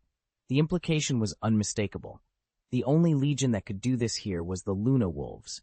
If you, Horace, will not lead it, who will? "Lupercal," Russ called out suddenly, his tone surprisingly earnest as he fixed his gaze on his brother. "Do you want me to bring the wolves in to help?" On the surface, the offer sounded eager and sincere, but it put Horace in an impossible position. These were only a few human orlds, hardly the sort of target that required 2 legions even with their ancient engines and relics. Russ's forwardness was an obvious provocation. Accepting would be an affront. Horace answered at once, curt and steady. "No, there's no need. I already have a plan to strike sensibly." He knew as he said it that both of his brothers had never intended to reveal the full measure of their strength. Their bold talk was meant to pressure him, not to be taken literally. "Really? We're here to observe and learn," Doom cut in at once, making his true purpose plain.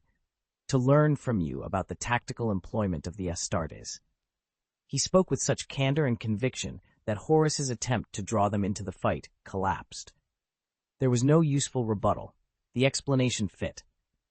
Doom and Russ had only recently become involved with the Imperium and had been sent, by imperial decree, to deal with the sand lizards. Doom had formal military training from Nur. Russ was entirely self-taught. Their rapid defeat of the sand lizards revealed little about their skill as commanders. It rested largely on their Primarch gifts and on the sand lizards' own biological weaknesses. "I understand," Horace thought, making a mental note to study them more when the chance presented itself. He kept his gaze on Doom. Russ eased himself onto a seat and glanced at Doom. "How did I do?" he asked. They had slipped free of the situation with a coordinated move. Though they didn't know Horace's plan, they tacitly assumed it wasn't benevolent. Horace, almost imperceptibly, pressed the button once more. Abaddon stopped just outside the banquet hall and glanced down at the data slate in his hand, brow furrowed. His gene father had ordered him to enter the hall when he received the signal, to play his part in the performance and draw the 2 Primarchs into the conflict. Now 2 different signals had arrived, and Abaddon couldn't tell which one was genuine. After a moment's hesitation, he made his decision. To appear unexpectedly now would spoil the whole plan. He turned away. Elsewhere, Horace set aside his private regrets and steeled himself for what was coming. He adjusted his posture and his mind for the operation, then extended an invitation to his two brothers. "In 5 hours, my legion will launch an attack. You're welcome to come to the bridge and observe," he said, offering them the chance to learn Astartes' tactics firsthand. As the first of the returned sons, he felt it was his duty to pass on the hard-won lessons of command to those who had come back to the galaxy later. "We're eager to learn," Doom replied with an easy smile. There might be pride and rivalry in their blood, but that did nothing to break their bond. Russ boomed in his usual gruff way. "Tell your whelps to bring paper and pens. I need to take good notes." A Primarch's memory was photographic. He didn't need pen and paper. Still, the attendants recorded everything as a matter of respect, and Horus appreciated the gesture. He straightened, feeling the heavy, older brother responsibility settle over him. "I'll go and make preparations," he said. "You can look around as you like." He rose and left his seat first, the thought of the glorious fight to come already stealing him. Doom stood to politely see him off. Russ, legs crossed, gave a casual wave. "Come on, let's see the vengeful spirit," Doom called, eager to tour the battleship. Russ pointed at a passing Luna Wolves warrior. "You show us around. Tell us all about your glorious ship and its deeds." The two of them fell into step behind the Marine and wound their way through the corridors of the vengeful spirit. The warrior spoke at length, describing the ship with an almost obsessive thoroughness. Every access hatch, every pipe run, every compartment named as if he were listing family members. Doom and Russ nodded now and then, committing locations and features to memory. Time passed quickly as the tour went on. The Space Marine had chosen his route with a keen intelligence. The path was deliberate, the scenery shifting just anew, to disguise their approach until they reached the bridge at the last possible moment. The bridge itself was vast, a black hall traced with bands of gold that lent it an air of ancient solemnity and austere nobility. Doom's destroyer warriors stood in silent ranks, and Russ's guard was there among them. Horus sat waiting on his throne, one hand raised in invitation. A high-backed chair had been set on each side for his two brothers. He motioned them forward. "Still not surrendering?" Doom asked as he took his seat, the situation clear at a glance. Through the transparent globe at the center of the hall, a massive fleet crept into view. The core world of the human alliance had brought a planetary shield online, a void barrier that wrapped the entire sphere, and the defenders looked prepared to fight to the last. "They intend to hide behind their planetary defenses and force our fleet to withdraw," Horus said. He toggled the hollow projection, and panels sprang to life around them, displaying tactical overlays and battlefield feeds. "With void shields like that, many of our standard fleet tactics are useless. That's why the Space Marines will need to go to ground." Horus shook his head slowly as he outlined the problem. The fleet's firepower could not break the shield. Doom simply inclined his head in agreement. The advent of void shields and other force barriers made a lot of old tactics useless. No sensible commander would deliberately give up a firepower advantage just to throw infantry at certain death. The shields fixed that problem by shifting the decisive phase of warfare down to the planet's surface. Planetary shield arrays were layered and reinforced, fed by gargantuan plasma reactors. Trying to blast them down from orbit with bombardment was, in practice, hopeless. Add to that a planet's defensive batteries, immense guns capable of reaching out and tearing at warships in orbit, and the world became a hedgehog, bristling, untouchable, unapproachable. "The only purpose of a battleship now," someone observed, "is to hunt enemy battleships, secure absolute air superiority, and then put troops down on the target planet." "Quite amusing," Russ said, picking at the crust in his eye and offering his special brand of insight. "We're like barbarians with spaceships, sailing in to brawl on the ground." He muttered under his breath in a mock ritual voice, "Brothers, I've been corrupted by chaos. The war leader is immortal. Down with the false emperor." Another voice, lazier, slobbering, added, "The benevolent father has blessed me. Snot and drool flow together." They laughed. In a universe of superweapons and impenetrable shields, war had become messy, close, and embarrassingly primitive. Chapter 135. This isn't what I wanted. Horus spoke with calm precision. In a few short sentences, he laid out why the landing had to be done the way it was. Unless the planetary shields were lowered, the fleet's firepower could not be brought to bear effectively. For the ground assault, Astartes and heavy hardware, Titan-class tanks and the like, were indispensable. The fleet's task was limited: to secure orbit and prevent the landing forces from being hit by enemy orbital strikes. This was not a mass landing so much as a focused operation, and Horus moved quickly into position. His command presence was undeniable. He saw the weaknesses in the enemy defenses with a surgeon's eye and drew on deep combat experience to exploit them. The core worlds of the human alliance had layered, nearly impenetrable defenses, relying on overlapping anti-ship and anti-landing firepower to stand up to the Imperium. Watching from close by, Doom and Russ leaned in, studying every decision and every maneuver. They treasured moments like this, lessons in strategy they would not let slip by.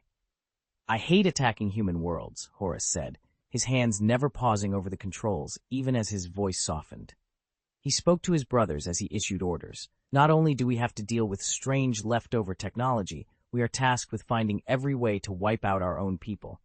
We are of the same blood, and yet we strike each other." There was no theatrical regret in him, only a clear, honest weight behind the words. On the road of the Great Crusade, he had met and crushed countless Xenos and raised entire human worlds. "Unity," he added, "is a noble aim. Unification is the goal. Sacrifice is the price." Doom answered slowly, in the careful, tidy phrases of a man who dresses violence in virtue. He framed death and slaughter as justice, smoothed the edges of massacre with ideals. He knew, as well as anyone, that these were euphemisms, ways to make killing sound noble. The pedestal of honor was built on blood. Every brick was a bone, every stone a grave. Profit and glory were the byproducts of death. War, he recognized, was plunder in its most honest form, the last instrument left when other contests failed. Russ said nothing. He listened without engaging. For him, the Emperor's word was the only true measure. Loyalty ran through him like wolf blood, simple, fierce, unquestioning. For battle and conquest, Russ rode out with his wolves whenever the Emperor commanded. Sacrifice and great causes did not need to be weighed. Obeying orders was his instinct and his duty. Horus said no more. The fleet eased off from the planet's concentrated gun arcs and sent a screen of decoys down through the void. The probing barrage was heavy and precise, designed to draw fire and locate the enemy's weak points. Hundreds of slow-moving decoys punched through the void shield and forced the planetary anti-air batteries to answer. From the surface, emplacements across the globe opened up and shredded the Ursat's incoming craft. It looked, at first glance, like a successful defense, yet that first wave had done exactly what it was meant to do: reveal the very positions the enemy relied on. "They know it's a desperate struggle," someone observed, "that their hard shell will eventually be breached, and still they choose to stand and resist." "Power and profit drive them to madness," came the reply. Russ only shook his head. His wolf mane shifted beneath his jaw. His deep voice carried cool contempt. "We are the Emperor's sons," he said. "We were born with supreme power. We don't have to seek it out. Power and profit will come to us on their own." Doom's voice was clear, cutting to the essential difference between Primarchs and mortals. Mortals cling to power. They hunger for every scrap of advantage. "Because at the root it's the same drive," Horus replied. "First survival, then the need to survive better." "Those are instincts," Doom added. "They can't be faulted. They're biological." Horus nodded. "Without this, our strength, we would be no different from the unless other beings out there." Russ said nothing. He folded his arms and watched the battle unfold, leaving Horus to command. After the first probing salvo, Horus had already spotted the weak points, holes in the anti-air umbrella that mortal engineers, however meticulous, had never anticipated. What to men was careful calculation and layered defense looked ragged and porous to a Primarch. With a few quiet commands, Horus put that assessment into action. The Luna Wolves began their orbital insertion. Drop pods streaked downward in an unbroken chain, each one following the precise trajectories Horus had calculated, descending in strict sequence to exploit the gaps he had found. The first pods punched through the void shield and slammed into the planet, establishing a landing zone outside the Hive City within moments. Tanks, aircraft, and towering titans poured down behind them, forming a massive curtain of fire support. Coordinating with the Astartes, the Allied force surged forward, clearing bunkers and outer defensive works with brutal efficiency. Doom said nothing, a cold, persistent gleam in his eyes, the only sign of feeling. The Luna Wolves, meanwhile, moved like a single, disciplined instrument under their gene father, Horus. Their coordination outmatched the Warhounds, not the wild, individual savagery of the latter, but a seamless, almost surgical cooperation. Where the Warhounds smashed through lines with reckless courage and paid dearly against determined foes, the Luna Wolves struck like an iron fist, finding weak points, concentrating force, and crushing resistance quickly. Even Russ nodded. Despite a lingering prejudice against Horus, he could not help but admire the Luna Wolves' effectiveness in battle. A legion that had fought long under its Primarch moved with a force few others could match. The Luna Wolves advanced with terrifying speed, tearing down the outer installations of the Hive City, sweeping through the approaches, and reaching the ancient walls in a matter of hours. They were already preparing the siege. "My lord, a transmission from the Human Alliance," the comms operator reported, removing his headset and inclining his head. "They wish to reopen negotiations." Horus did not answer at once. Russ snorted. A cold, contemptuous sound, and a flash of disdain crossed his face. Even an ordinary commander knew that once the arrow was drawn, it was folly to talk of sheathing it. There was no time for parley now. The Space Marines on the ground hungered for conquest, the mortal officers demanded results, and the Adeptus Mechanicus lusted after whatever relic technology the Hive City might hold. To stop now, to squander that momentum, would be unthinkable. A Primarch could have compelled restraint, ordered the Legion to stand down, but the price such an order would exact was too high. The cost in men, in morale, and in the ambitions that had brought them this far made negotiation a luxury they could not afford. From a strategic point of view, a commander could not simply call the attack off. The enemy had to be struck hard. Strategic power only meant anything if it was wielded like a blade. To stop now would be a betrayal of the warriors who had bled for the cause and an irresponsible abandonment of the Great Crusade's aims. If they broke off the assault, what would stop other worlds from testing the Imperium's resolve on future campaigns? First, they would bide their time, refusing to bow. When negotiation failed, they would fight. When they could not win, they would sue for terms and pull back. Time and again, they would vacillate between stubborn resistance and convenient surrender, chipping away at the Imperium's prestige. "Tell them," Horus said without looking up, his gaze fixed on the holographic sandbox before him. "From the moment the first shot was fired, there is no longer any possibility of negotiation. They have only unconditional surrender." He dismissed the plea for parley with a casual hand. The battle went on. The Hive City's shields guttered and relit, throwing stuttering light over praise. He ruined spires, and the Space Marines pressed the city gates relentlessly. With the prospect of talks extinguished, the Human Alliance, unwilling to yield unconditionally, held fast, and the clash deepened.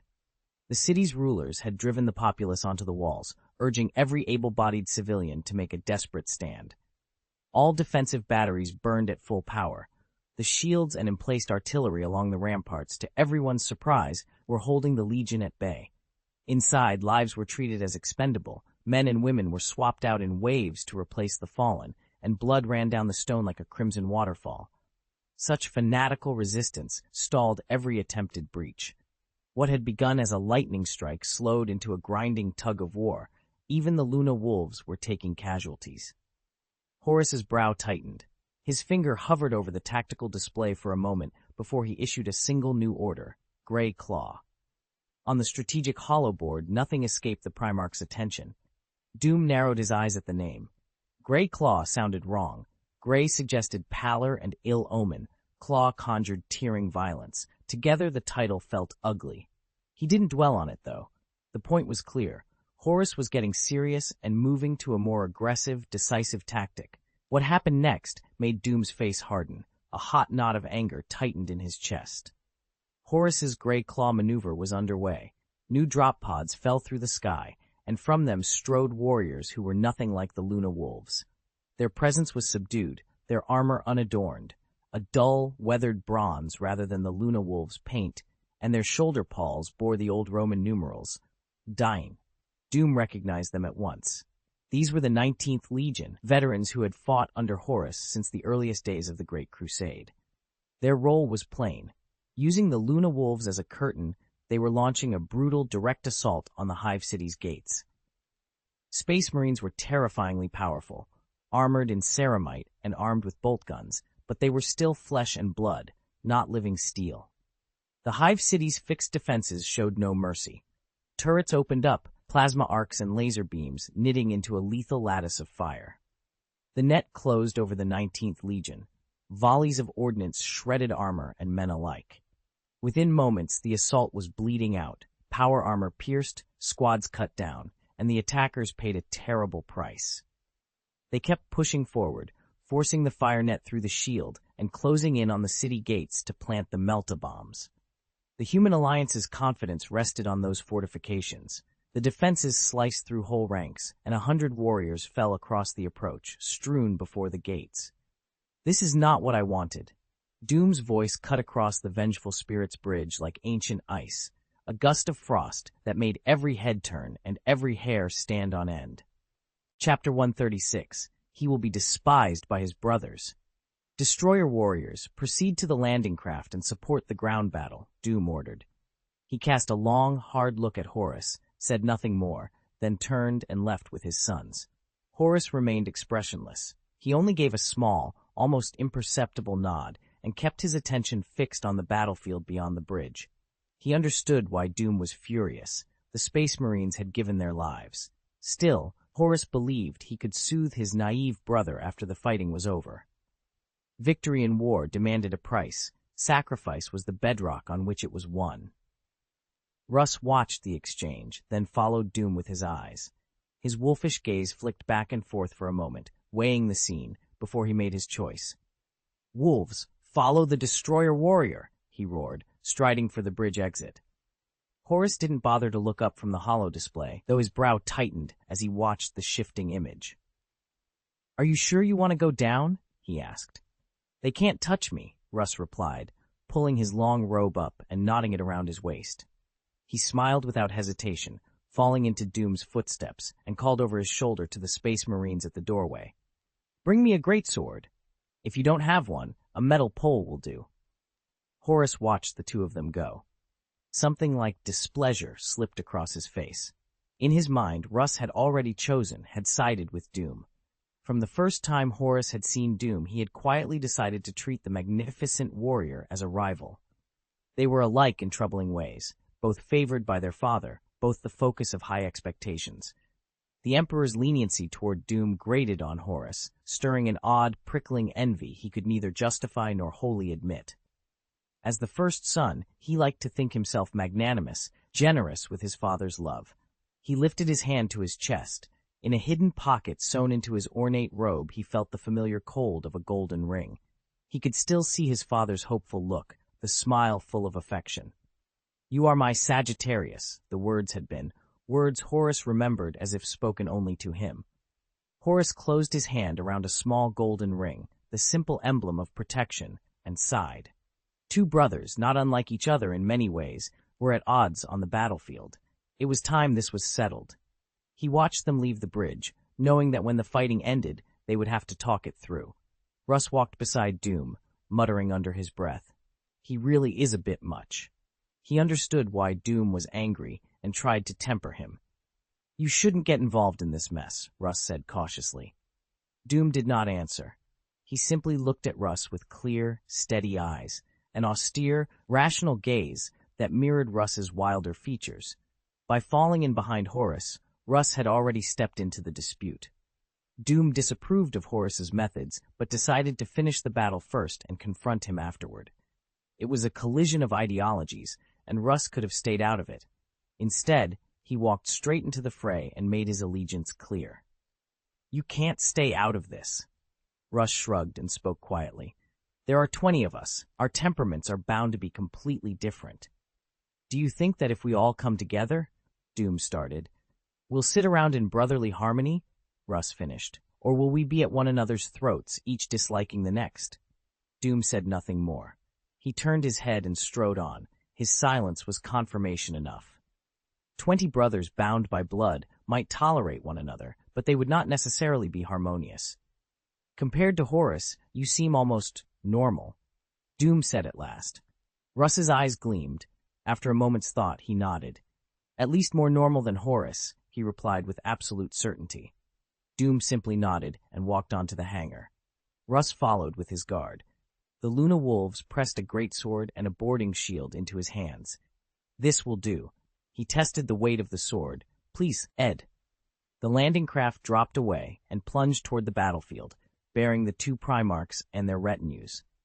Doom's face was calm as he led his Gene Sons out of the dropship and took in the battlefield. Smoke hung thick in the air, and energy beams turned the air to shimmering heat. Horus's forces were still assaulting the Hive City, but their heavy weapons did nothing against the defensive shields. The firepower array in front of the gate was murderous, and the bodies of the 19th Legion kept piling up, another bloody path made with their lives. He'll make his brothers despise him. Russ stepped out of the dropship, spitting the words with obvious disgust. Those fatherless sons, he treats them like this. Seeing it with his own eyes only deepened Russ's displeasure with Horus. A cold contempt crept into his gaze as he looked at the Luna Wolves. The honor of the 16th Legion had been built on the sacrifices of its brother legions, and Russ felt that truth being trampled. Let's go, Doom said, drawing his shield out of the warp. Russ, we'll breach the city gate and end this. I've been looking forward to fighting at your side, Russ answered. He hefted his boarding shield and switched on the disassembler field along the edge of his greatsword, eyes set like flint. The squad surged toward the Hive City's gate. The news that Primarchs had come into the battle sent a thrill through the men. To fight alongside a Primarch was the highest honor a Space Marine could know. Then a voice crackled over the comms. 19th Legion, fall back. The order was sharp, quick, and as cold as frost. The Legion stalled. They had been about to charge, to draw enemy fire and buy the Allied forces a moment to strike. Another roar tore through the air, wilder this time. Didn't the little whelps hear me? A sudden, oppressive presence rolled over the battlefield. The warriors turned and saw 2 giants closing fast. Doom caught the hesitation on their faces and grew even more displeased. They had become too used to the Grey Claw tactic. The name Grey Claw suddenly grated in his mind. It was far too genteel for what it really was, a thinly veiled euphemism for sending men to their deaths. Call it what it was, a suicide squad. The 19th Legion had dropped to one knee, silent beneath the Primarch's presence. They did not dare to disobey. Behind them the city wall loomed. The Legion had closed in as far as they could, and now huddled in a massive crater where the Adeptus Mechanicus had raised emergency shields, a makeshift forward position on the blasted plain. Get out of here, Russ barked, voice cutting through the noise. This sector is now under the command of the Warrior King and the Great Wolf. But, the Legion Master stammered, still bowed on one knee. On a crowded battlefield, there could only be one commander at a time. Horus was the War Master, and, as such, the overall authority. Though he showed the Primarch every respect, the Legion Master felt compelled to speak the truth.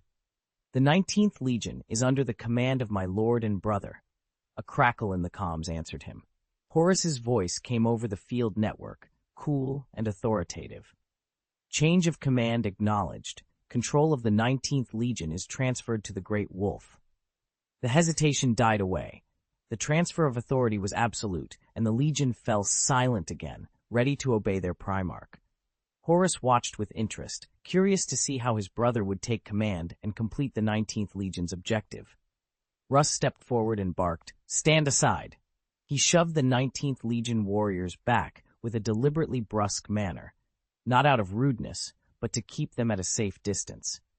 He didn't want to risk anyone getting in the way of what might follow. Doom hefted his shield in his left hand and gave a faint, confident smile as he looked at Russ. "Shall I go in with you?" he asked. Russ bared his teeth and struck his shield with his sword. "You want me to lead the charge?" he shot back. "Destroy our warriors," Doom roared. "Wolves," Russ answered in kind. Both Primarchs snapped a single command. Keep up! Doom drove forward, activating the force field around his shield to absorb the hail of fire and held it before him as he charged. The Necron artifact's field expanded outward like a circular wall, throwing up a protective dome over everyone behind him. There was no elaborate plan. They simply surged straight for the city gate under a storm of enemy fire. Russ followed directly behind his brother, shield and greatsword ready, trusting Doom's capacity to clear the way. The destroyer warriors swung their heavy weapons in unison, hammering the defenders on the city walls. Their towering bodies formed an unbreakable screen at the front, taking the worst of the blows and shielding the Luna Wolves behind them in their gilded power armor. "For the Great Wolf! For the Warrior King!" they roared as they ran. They charged with everything they had, not daring to hold back, reckless, driven, relentless. The two Primarchs' brazen actions had stunned the Luna Wolves. The men who had been pinned down now wanted out of cover, wanted to close on the city gate. Horus felt he had to give the order. "Charge!" he barked, and the command cut through the din. Doom's impulsiveness worried him. If the gate could not be forced open quickly, Horus feared one of his brothers might be cut down. The Luna Wolves' forward surge would at least draw some of the enemy fire and give them cover. "For Horus," his men answered, and they tore from their positions in a single thunderous rush toward the gate. From the deck of the Vengeful Spirit, Horus watched, solemn and taut with concern for Doom and Russ. No matter how differently they thought or fought, they were still blood, the closest of brothers, and that knowledge tightened something in him as the assault rolled on. Prepare for impact. Doom bellowed and hurled himself forward, shield raised. He drew every ounce of strength into the charge and vanished into motion. Faster and faster, faster still. Lim and Russ stepped up at the head of the formation, lifting his boarding shield to meet whatever came. Even with their helmets down, the Space Marines could barely follow Doom's sudden acceleration. He did not slow as he approached the obstacle in front of him. He only gained momentum. Directly ahead loomed a steel gate, dozens of meters tall, several meters thick, a mass of metal weighing tens of thousands of tons. For a heartbeat, none of them could comprehend the scene. A living man, no matter how great, moving to contend with that kind of steel. Doubt flickered across more than one face. Horus, watching the feed from his throne, thought his brother had overreached. This was bravado, not strategy. Then the battlefield relay cut through that doubt like a hammer. In the next instant, the hologram exploded into motion. A thunderous roar rolled out from the projected image, a physical sound that seemed to shake the chamber itself, and a visible shockwave rippled across the hollow field. Horus leapt from his throne, eyes wide, as the reality of the impact hit them all. The Space Marines ground their teeth against the concussion, bracing through the shock and vibration of the sonic boom. The blast stunned them so completely, some even forgot to switch on their lineman's ear. At the great gate of the Hive City, the entrance was suddenly wide open. The steel doors were gone.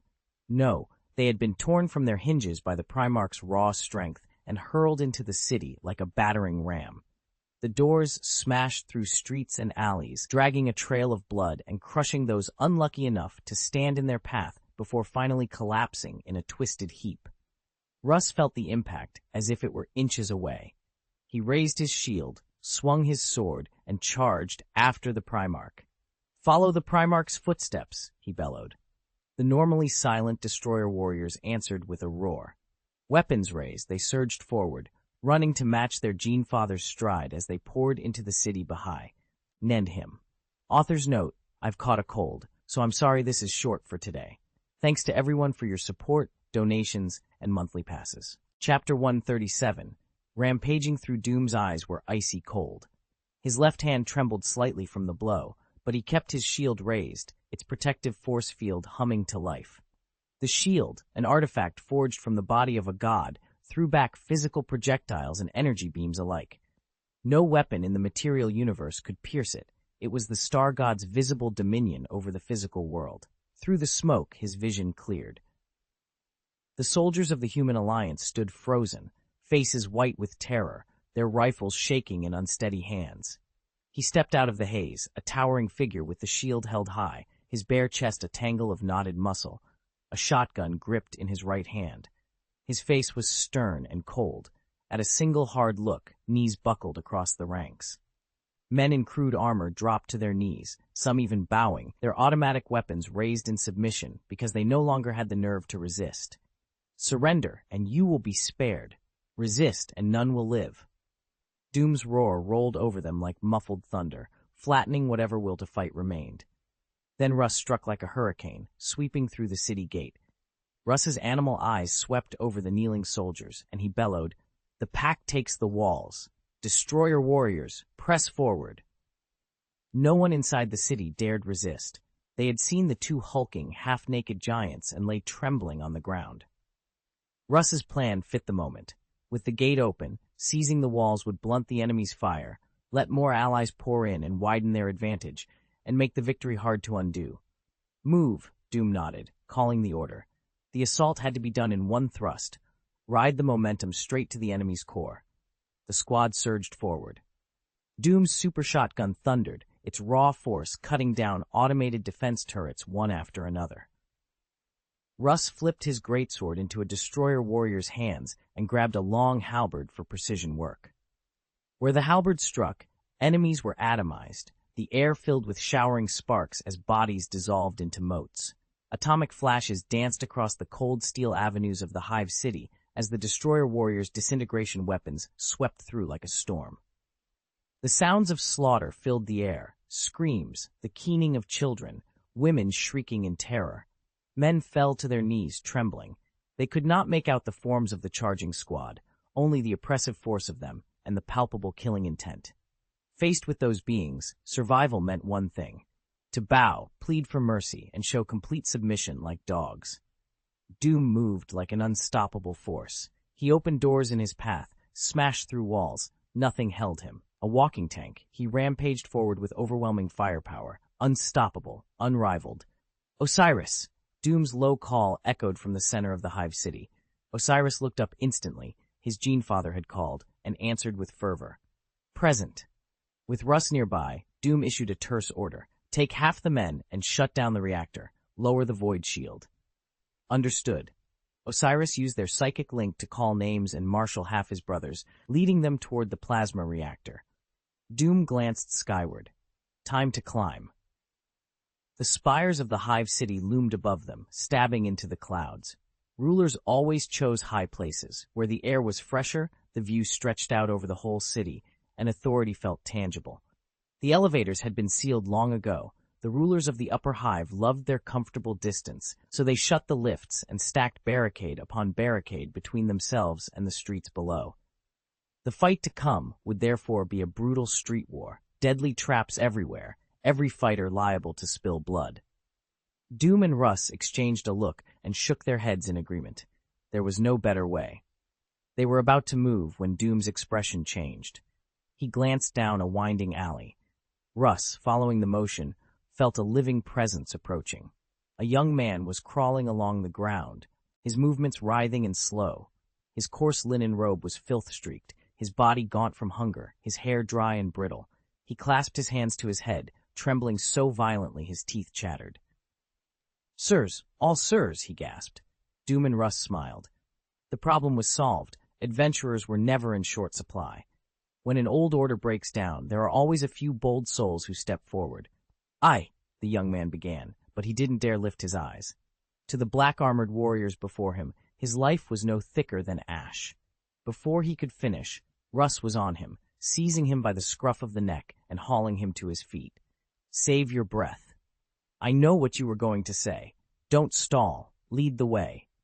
The young man's dull eyes suddenly brightened. He had gambled on boarding the ship into this new era, and it seemed his risk had paid off. "This way, esteemed sirs," he said, composing himself into a bow as he ushered the squad down a narrow path. "There's a private lift at the end of this lane. The bigwigs from the upper hive come down here sometimes for certain private entertainments. To make sure they can get in and out on schedule, their elevator runs on a separate line," he added. A sinister, almost vindictive excitement flickered over his gaunt face as he spoke. Doom gave a faint lift of his chin. The destroyer warrior, his Genefather's meaning clear, caught the hint at once. He darted away, and 5 seconds later repeated holding a handful of mortal food. The black-armored warrior said nothing as he thrust the food into the young man's arms. Thank you, esteemed sirs," the boy stammered, tears streaking his face. He ate ravenously, then shoved off down the path with renewed haste. "It's just ahead," he gasped. Following the boy's lead, Doom found a concealed elevator tucked at the end of the winding corridor. 10 men will go up with Russ and me," he said, sizing up the cramped shaft. "The rest stay here as backup. Cover us in case anything goes wrong." The elevator was just big enough for the selected advance, so Doom split his force without hesitation. "Your bravery will not go unnoticed. You will be rewarded," he added, nodding at the young man. Before the doors slid shut, Doom inclined his head in acknowledgement. The boy dropped to his knees, sobbing. "Thank you for your mercy," he whispered. The elevator surged upward. Inside, a small display counted the floors as they climbed. Doom's voice was low and cold. Today, his tragic hatred finds its justice. Russ's eyes narrowed to wolfish slits. The Primarch was hungry for the fight to come. They understood, without needing to be told, the depths of the upper hive lords, that corruption, their systematic oppression and plunder of the lower hive. "This is only the tip of the iceberg," Doom said, his voice as cold as Fenrisian water. "These kinds of tragedies will only spread through the Imperium." The words hit Russ like a bucket of ice. Doom added with a grim half-smile, "Still good to play the hero once in a while." Russ said nothing. He savored the moment and the scope of what they could do here and now. As the elevator began to slow, Doom raised his left hand to bring his shield's force field online. "The master of this place waits to greet us," he warned. There was an ambush waiting outside. The magnates had learned all too late that the elevator used for their comforts was a glaring security risk. 300 heartbeats, Russ murmured, and he, too, brought his shield up, his long halberd in hand, always ready to spill blood. Destroyer warriors were forged for combat. They fought beside their gene-father and lived for the clash. When the elevator doors ground to a halt, the ambushers aimed with trembling hands. Then, with a thunderous crash, Doom burst through the doors and led the charge. His super shotgun barked into the corridor. A single volley of explosive pellets tore through the center of the formation, wiping out a third of the soldiers with one blast. Russ's face was hard as iron as he charged the well-armed per hive troops, his long halberd sweeping in brutal arcs and reaping lives. The destroyer warriors opened up with their weapons and, within seconds, cut down dozens more. The defenders never managed to fire a coherent volley. Men dropped before they could pull their triggers. The attackers spared only a handful to act as guides. Seth seized one of them by the collar and hauled him up. The man could barely breathe for fear. He didn't even scream. A foul, warm stream ran down his legs. "Spineless," Russ said, wrinkling his nose. His sense of smell was unusually sharp. The stench hit him like a slap. Faced with those monstrously powerful warriors, the surviving soldiers were broken with fear and led the squad toward the planetary ruler's hall. Opposition along the route was scattered and half-hearted. No one could find the nerve to stand and fight. Bang! With a powerful stomp, Russ kicked the ornate doors open and surged into the impossibly luxurious council chamber. Only a few screams cut through the stunned silence. The leaders of the Human Alliance, bloated, worm-like men, knelt on the floor, coughing apologies and begging for mercy. Doom stepped up to the broadcasting console and took the microphone. He spoke for the whole Hive City. "Your leaders have been captured. All soldiers, lay down your weapons and surrender to the Imperium of Man." His voice was cold and inexorable, like iron. The remaining pockets of resistance faltered. Soldiers dropped their weapons, raised their hands, and stumbled out from cover to surrender to the closest Imperial unit. A faint, terrified wail echoed over the loudspeakers. Russ shoved one of the dignitaries toward the table and jabbed at him to speak. The war wasn't over everywhere. There were still scattered holdouts below, diehards trying to stir men into fighting on, refusing to believe their rulers had been taken. The captured official, bruised, swollen, and greasy with fear, was forced in front of the mic. He squealed and pleaded, trying to shame the troops into laying down arms. "Surrender quickly. Put down your weapons and surrender. Do you foot soldiers want to kill us?" His voice was a whine of self-preservation, not courage. He screamed for the loyalists to stand down to save his own life. At that moment, the void shield above them flickered quietly, a thin, wavering sign that the barrier was failing. Osiris had completed his mission. He'd shut down the plasma reactor and lowered the void shield's protection. If you have more of the chapter, paste it, and I'll revise the rest to match this style. Chapter 138. You cannot judge me. When the dust settled, the human alliance stood broken. The arrival of two Primarchs had been decisive. Their intervention tore the alliance's defenses apart, point by point, and left no room for recovery. The rulers' blind greed and their endless appetite for more had brought down the Imperium's retribution upon them. They gained no advantage and kept none of the power they had once wielded. Doom and Russ finished the formalities in the Top Spire Council Hall and then boarded a landing craft bound for the Vengeful Spirit. Doom carried a bottle of scavenged fine wine under one arm. His expression was tight with thought. "Are you sure you want to come along?" he asked Russ quietly. He had matters to discuss with Horus, a conversation that could turn into conflict. Doom did not want Russ caught up in it. 2 people could keep a secret. 3 increased the chance of it slipping out. It wasn't that Doom distrusted Russ, but the subject with Horus touched on things far too sensitive, things that would shape the nature of their future brotherhood. Russ only shrugged and smiled, casual and untroubled. In his relaxed eyes, though, was an unshakable support for his brother. "I made myself quite clear already," he said. "Put plainly, Horus's actions have left me deeply disappointed." Russ's face grew hard as he spoke. He did not approve of Horus's methods. "This isn't merely a matter of opinion. I want to know why Horus used a brother's offspring as cannon fodder." "He must answer for it," Russ went on. "Those warriors' lives were trampled to feed the Luna Wolves' honor." "Even without your prompting," he added, voice low as he swallowed the anger in his throat, "after what I saw, I would still demand an explanation." His lupine eyes narrowed, full of contempt. "If I am not satisfied, the Space Wolves will shame the Luna Wolves over this." "We will go to him together," Doom said solemnly. Thinking of the warriors of the 19th Legion, he was visibly pained. "We owe an explanation to a brother's offspring." Side by side, like warriors going to battle, the 2 Primarchs prepared to confront Horus. On the Vengeful Spirit, Horus waited alone in his private quarters, the room stripped of technological devices and tightly soundproofed. Family quarrels were not meant for the public eye. If brothers disagreed, you shut the door and settled it among yourselves. Horus's usually radiant, genial face had lost its easy composure. The Primarch, who had conquered systems without a tremor, now betrayed a small, human unease. He sat like a mountain at his desk, immovable, deliberate, but his hands, hidden beneath the table, were clenched so tight his knuckles blanched. To Horus, victory justified everything. He was a commander first. War demanded sacrifice, and triumph required a price. Doom, a king in his own right, and Russ, leader of the Wolf Clan, were commanders too. They should understand that simple truth. The door opened, and the 2 brothers stood framed in the doorway, watching him. Horus swallowed a sigh he did not mean to show. If something was going to happen, it would happen. There was no avoiding it now. Doom stepped forward, his gait deliberate and sure. Russ followed close behind, his expression harder than it had been on the field.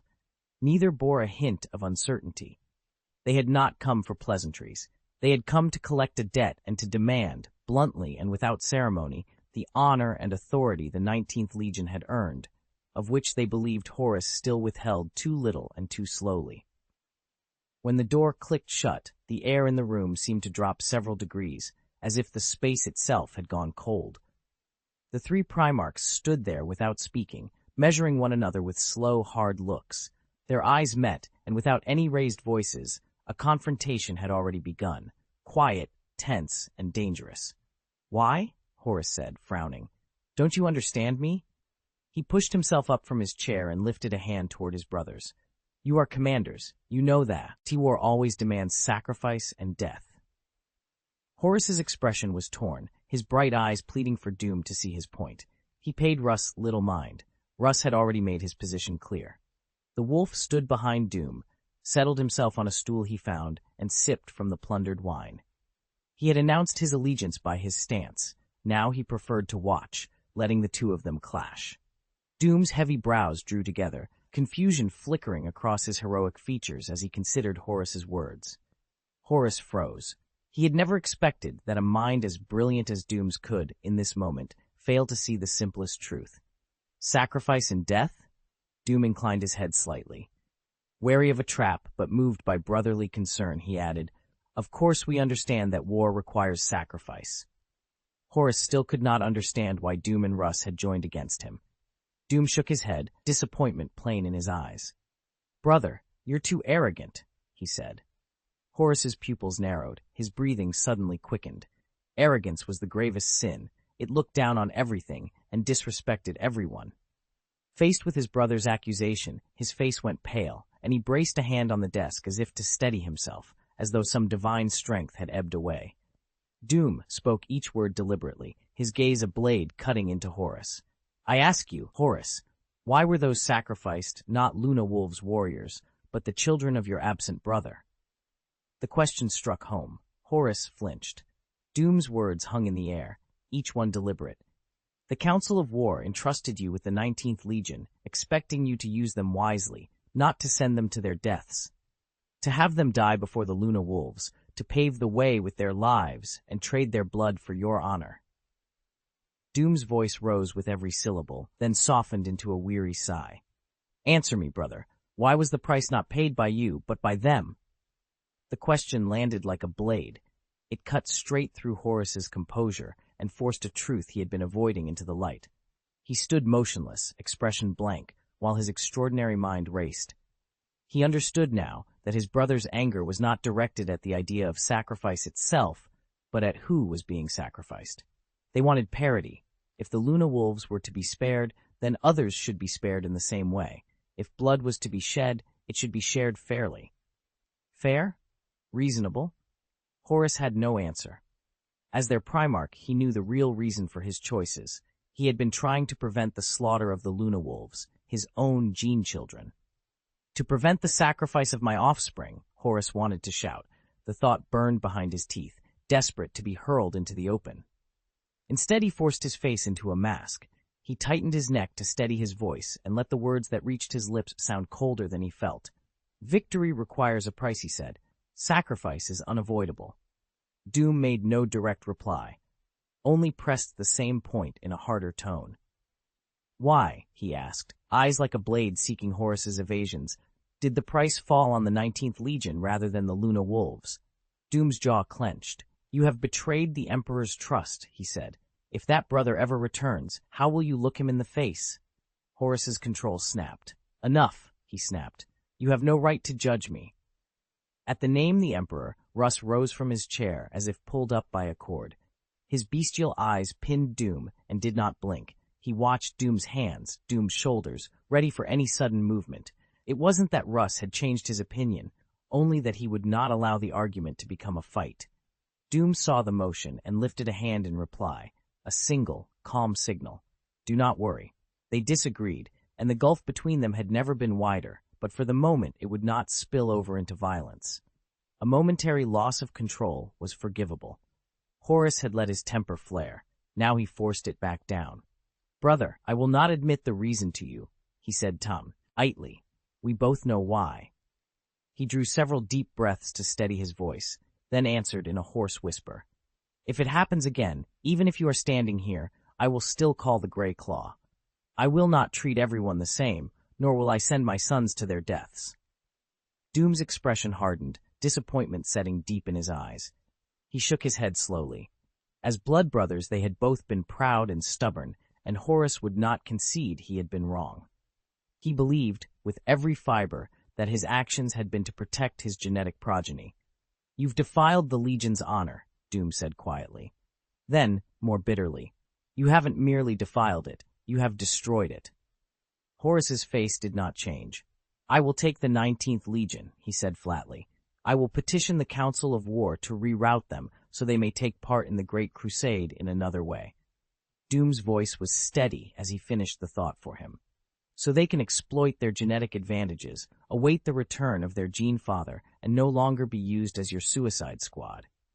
He watched Horus in silence for a beat, then added, with a weight that brooked no argument, "You should be grateful." Horus looked up, expressionless. "Grateful for what?" "We speak plainly because we are not the Legion's father," Doom said. "If their Gene Father were to return, how would he address you, with words or with fists?" He shook his head in disappointment and turned to leave. Russ rose as well, preparing to go, and nodded to Horus.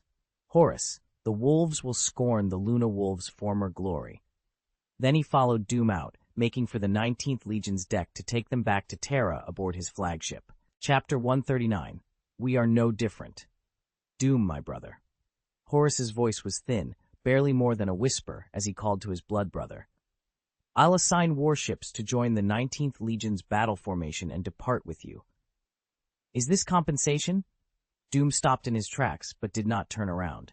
"It's not compensation," Horus answered immediately, denying the word as if it offended him. Compensation implied guilt and judgment, an admission of wrongdoing followed by atonement. Horus, grappling with his own conscience, refused to see himself as a perpetrator. He had acted out of necessity. There had been no crime to own up to, no tribunal to answer to. "It's a reward for them," he said instead. "A thank you to the 19th Legion for their efforts, a reward I've never given before." "Heh." Doom shook his head and let out a short, bitter laugh. "They don't need your reward. When I take them away, I will take responsibility for them." "Horus," Doom continued, voice flat and unrelenting, "don't cling to your dignity. Wrong is wrong. Fixing a mistake is the right path." Horus said nothing. The room froze around them, the silence settling in like a winter chill. "I wish you a successful expedition." Doom gave his blessing, pushed the door open, and stepped out. The Luna Wolves knelt as one the moment he crossed the threshold, an automatic show of respect, no matter what had transpired inside. "Humph." Limon Russ snorted, contempt curling his lip as he shot a cold look at the kneeling Legion. "From now on, honor will be bought with a heavier price. It will be stained with the blood of brothers." The Luna Wolves bowed their heads, turning over the weight of the Primarch's words with uneasy expressions, unsure what to make of them. Only once the two Primarchs had gone did they rise again, exchanging puzzled glances. Doom and Russ strode down the vengeful spirit's steel deck, their boots clanging and the echoes ringing down the corridor. The destroyer warriors and the space wolves behind them had to quicken their pace to keep up with their Gene Fathers. "Too stubbornly self-righteous," Doom muttered, fury simmering beneath his calm. He had expected Horus to be fair and impartial in command. He couldn't begin to imagine how much the Luna Wolves had hidden in the battle reports sent to the Council of War. Russ ground his teeth until his jaw ached. His eyes were bloodshot, and his breathing came in ragged pulls, each one thick with anger. "I still don't know what Father was thinking, telling me to learn from Horus," he growled. This trip to meet Horus hadn't been a whim. The Emperor had recommended Russ study Horus's battlefield experience. But if Horus treated his brothers and his own sons the way Russ had heard, if mortals were nothing more than tally marks for supplies, then what hope did the servants and civilians have? The thought set Russ's blood on fire. His roar bounced off the corridor walls as he vented. "Learn from him how to betray your allies to win. Learn from him. What hot air!" Wherever the two Primarchs walked, Space Marines fell to one knee, and mortals shrank back on instinct. None of them understood the private fury that seethed between the Emperor's two sons, these godlike men who had been brothers and now stood with wounds the others could not see. Horus's voice cut through the tension, light and mocking. "Little pup, are we there yet?" Russ's outburst made the lead Luna Wolf flinch so hard he nearly stumbled. He had been tense the whole way, lips pressed thin, afraid to speak. He feared the Primarch's temper might flare, and a single, furious blow would end him. Finally he croaked, keeping his head bowed. "Great Primarch, there's an elevator 500 meters ahead. In 200 seconds we'll reach the 19th Legion's assembly deck level." He answered quickly, keeping his tone light so there would be no need to repeat himself. Russ's beast-like eyes narrowed, peaked. "What are you afraid of? Afraid I'll kill you?" The man replied without hesitation, "It would be my honor, Primarch." Russ snorted. "Humph. So you'd thank me for it?" A different voice cut in, cool and dismissive. "Don't make things difficult for him, insignificant one. The Legion cannot influence Horus's will. Doom's large hand came to rest on Russ's shoulder. The gesture was more admonition than comfort. In that instant, Doom remembered something his mother had drilled into him. Royalty must keep face. He steadied himself and spoke to Russ with a measured solemnity. "Brother, a Primarch needs dignity. Picking on a junior is unbecoming." Russ froze, not from surprise so much as from a sudden flash of memory and pain crossing his features. He let out a long breath, removed Doom's arm from his shoulder, and replied, "Understood. A Primarch needs dignity." He was not truly a barbarian. His savage exterior concealed a civilized core. The Luna Wolf found himself nodding inwardly. A king's words were different, and they carried weight. A Primarch must keep his dignity. Doom couldn't help thinking that some of the Gene Father's theatrics were undignified. The assembly order had been given all at once. After Doom and Russ departed, Horus turned his attention to preparing the 19th Legion for deployment. As the company left the elevator, the two Primarchs took the lead. Their tall silhouettes were the first thing anyone noticed. "Great, Primarch, the 19th Legion is fully assembled," came the shouted report. Close to 30,000 warriors answered in a single, thunderous roar. They stood on the landing deck in 3 formations of 10,000 each, arrayed with military precision.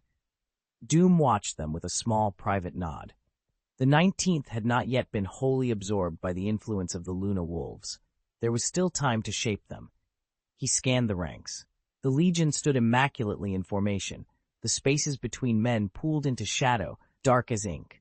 Their bodies were more compact than those of the Luna Wolves or the Space Wolves, and their bronze power armor sat a touch lighter on their frames. It was a disciplined, hard-bodied army. "Board the ship," Horus ordered. "Everything else can wait until we're aboard the Wolf King's flagship." Understood.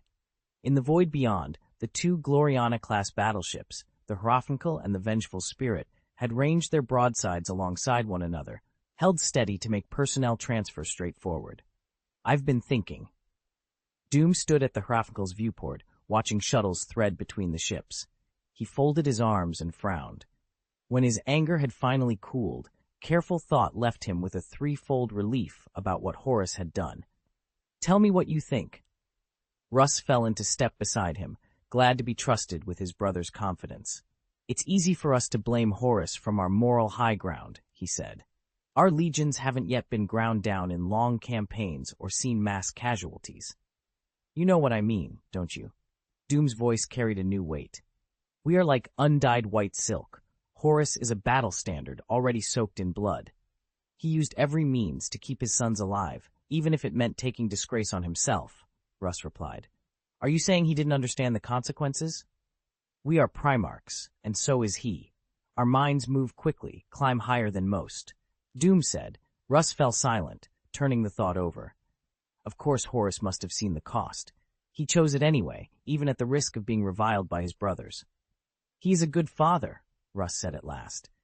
His lupine eyes caught the cold glare of the bulkhead and fixed on the distant shape of the Vengeful Spirit. In that reflection he saw Horus, and could only shake his head. Humanity is contradictory. The Emperor is like this, you and I are like this, and our brothers will be like this. Doom turned and looked at Horus. His brother stood calm and open, every inch the leader. Then Horus addressed Russ, voice even. "Russ, one day you will have to sacrifice the lives of mortals to preserve your sons. Which will you choose?" "Preserve my sons," Russ blurted, almost without thinking. Then he froze as the weight of the answer settled on him. The choice he had just made was no different from Horus's. Mortals and Space Marines wore different names and faces, but at root they were the same thing, the life of a fellow human. The only distinction was that mortals were strangers whose bloodlines could be squandered, while Space Marines were his own, genetic sons he had been sworn to protect. "We are no different," Russ said, shoulders slumping. Anger flashed across his features at the recognition. "He learned sooner and acted sooner. Sooner or later we'll walk the same path. What has been will be again. What has been done will be done again," Doom murmured, the old inevitability in his voice. He sighed deeply, torn. "Use every life wisely. Let them die with purpose. That's all we can do." He said it slowly, then lifted his hand in a casual wave toward Horus, who had been watching him the whole time. At the core of what we are, selfishness and hypocrisy remain. It's an ineradicable flaw of humanity. No matter how we change, we never quite escape it. Horus met his gaze. Russ bristled. Horus may be selfish, Russ said, but he isn't hypocritical. We are, both hypocritical and selfish. Horus glanced at Doom and saw the understanding in his brother's eyes. Doom gave a brief, knowing nod. Are we wrong, then? Russ pressed, unconvinced. Was it reasonable for him to betray the 19th Legion?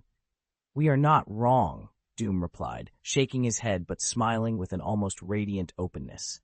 He hid nothing from us. In his actions, he taught us more than any sermon could. Russ considered that. Horus's methods had been reprehensible, even dangerous, but he had acted openly. His tactics, his calculations, even the price he was willing to pay were all on the table. Take it as a warning, Doom added. He let out a low, troubled breath. His deeds are despicable, Doom said quietly, but we must understand the place he began from. Look at him as an example. However ugly, he set a possible standard for the future. If anything, it means we should hold ourselves to a higher one. There was a pause, then a soft chorus of agreement. Yes, they said. Take it as a warning. Russ's beast-like eyes suddenly flared. Outdo him, he growled, and answer him with the iron fist of facts. Personnel transfer complete. We're returning to Terra. Doom turned, already moving toward the hatch. I'm going to check on the 19th Legion, he told Russ as he left. Chapter 140, Shadow Stealth. Thanks for the tips. Doom turned down the company of the Destroyer warriors and slipped away alone, moving fast through the cold steel arteries of the Hierophantol. He needed to get back to Terra, and he needed to do something before he might be denied the chance. Time was short. His plan was simple and urgent. Pull the 19th Legion away from Horus's direct command so they could develop as their own force. He wanted them to use their particular talents and keep their identity instead of being fed like cannon fodder into the Luna Wolves' endless assaults. If he could make the Legion independent now, then when Horus returned, the men would still have their own culture and cohesion, not be swallowed by another Legion's traditions. Even if, in the future, they became known for assault tactics, Doom wanted that to be their achievement, not something imposed on them. Thoughts like that sharpened his pace as the ship hummed around him. On the deck above, the Legionnaires had already fallen into clean, methodical ranks, faces turned up and weapons set to attention. They waited for their Primarch's inspection and the words Doom intended to give them, words he hoped would secure their future. Detached from Horus's command and preparing to return to Terra, the warriors of the 19th Legion felt adrift. They had stepped away from the Great Crusade to refit their tactics, but the question of how to continue crushing the enemies of humanity hung heavy in every mind. Their path forward was uncertain, and without direction, the Legion sank into a sullen silence. Then their Primarch appeared. A single voice rose from the ranks. Great Primarch. 30,000 Space Marines dropped to one knee in unison, offering the warriors salute. Rise, he commanded. Doom stood on the dais, his calm voice like sunlight that pushed back the gloom. The clank of armor was perfectly synchronized as the Legion rose and turned to look at him. He cut a heroic figure, massive and austere, clad in simple battle-creased armor and a cloak scarred by countless campaigns. A faint light seemed to emanate from his broad chest, where red runes had been carved into the flesh. Amid the tens of thousands, only one figure remained kneeling at the very front. Alone, clutching his helmet, his gaze fixed on nothing. Please punish me, Great Primarch. The gray-armored Legion Master sobbed, head bowed, his voice breaking. The plea was raw with pain. He could not forgive himself. Doom spoke softly. Rise, Legion Master. Then, in a quieter, colder cadence, you could not resist Horus Lupercal, and you cannot resist me. Those words struck like a physical blow. The Legion Master trembled, his helmet clattering to the deck, and he sobbed louder, collapsing to his knees. A warrior who had bled silently across countless battlefields now wept like a child.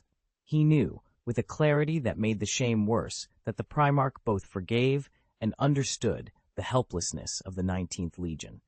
Under the command of a Primarch, the Legion could not disobey. Obedience was their duty. Even the most unreasonable orders, those that sent brothers to their deaths, had to be followed.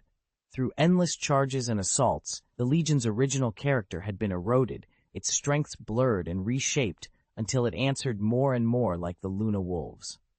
Doom raised a hand, and 2 legionaries stepped forward at the silent signal. They crouched and helped the sobbing Legion Master to his feet. When we return to Terra, I will entrust the Council of War to draw up a new course for you. From then on, you will make this journey on your own. Thank you for your mercy. The warriors knelt again, helmets hiding the excitement on their faces. From this day, the 19th Legion would be independent, no longer cannon fodder or a footnote to the honors of other legions. Doom waved them to their feet. Independence is the start of a new path, he went on.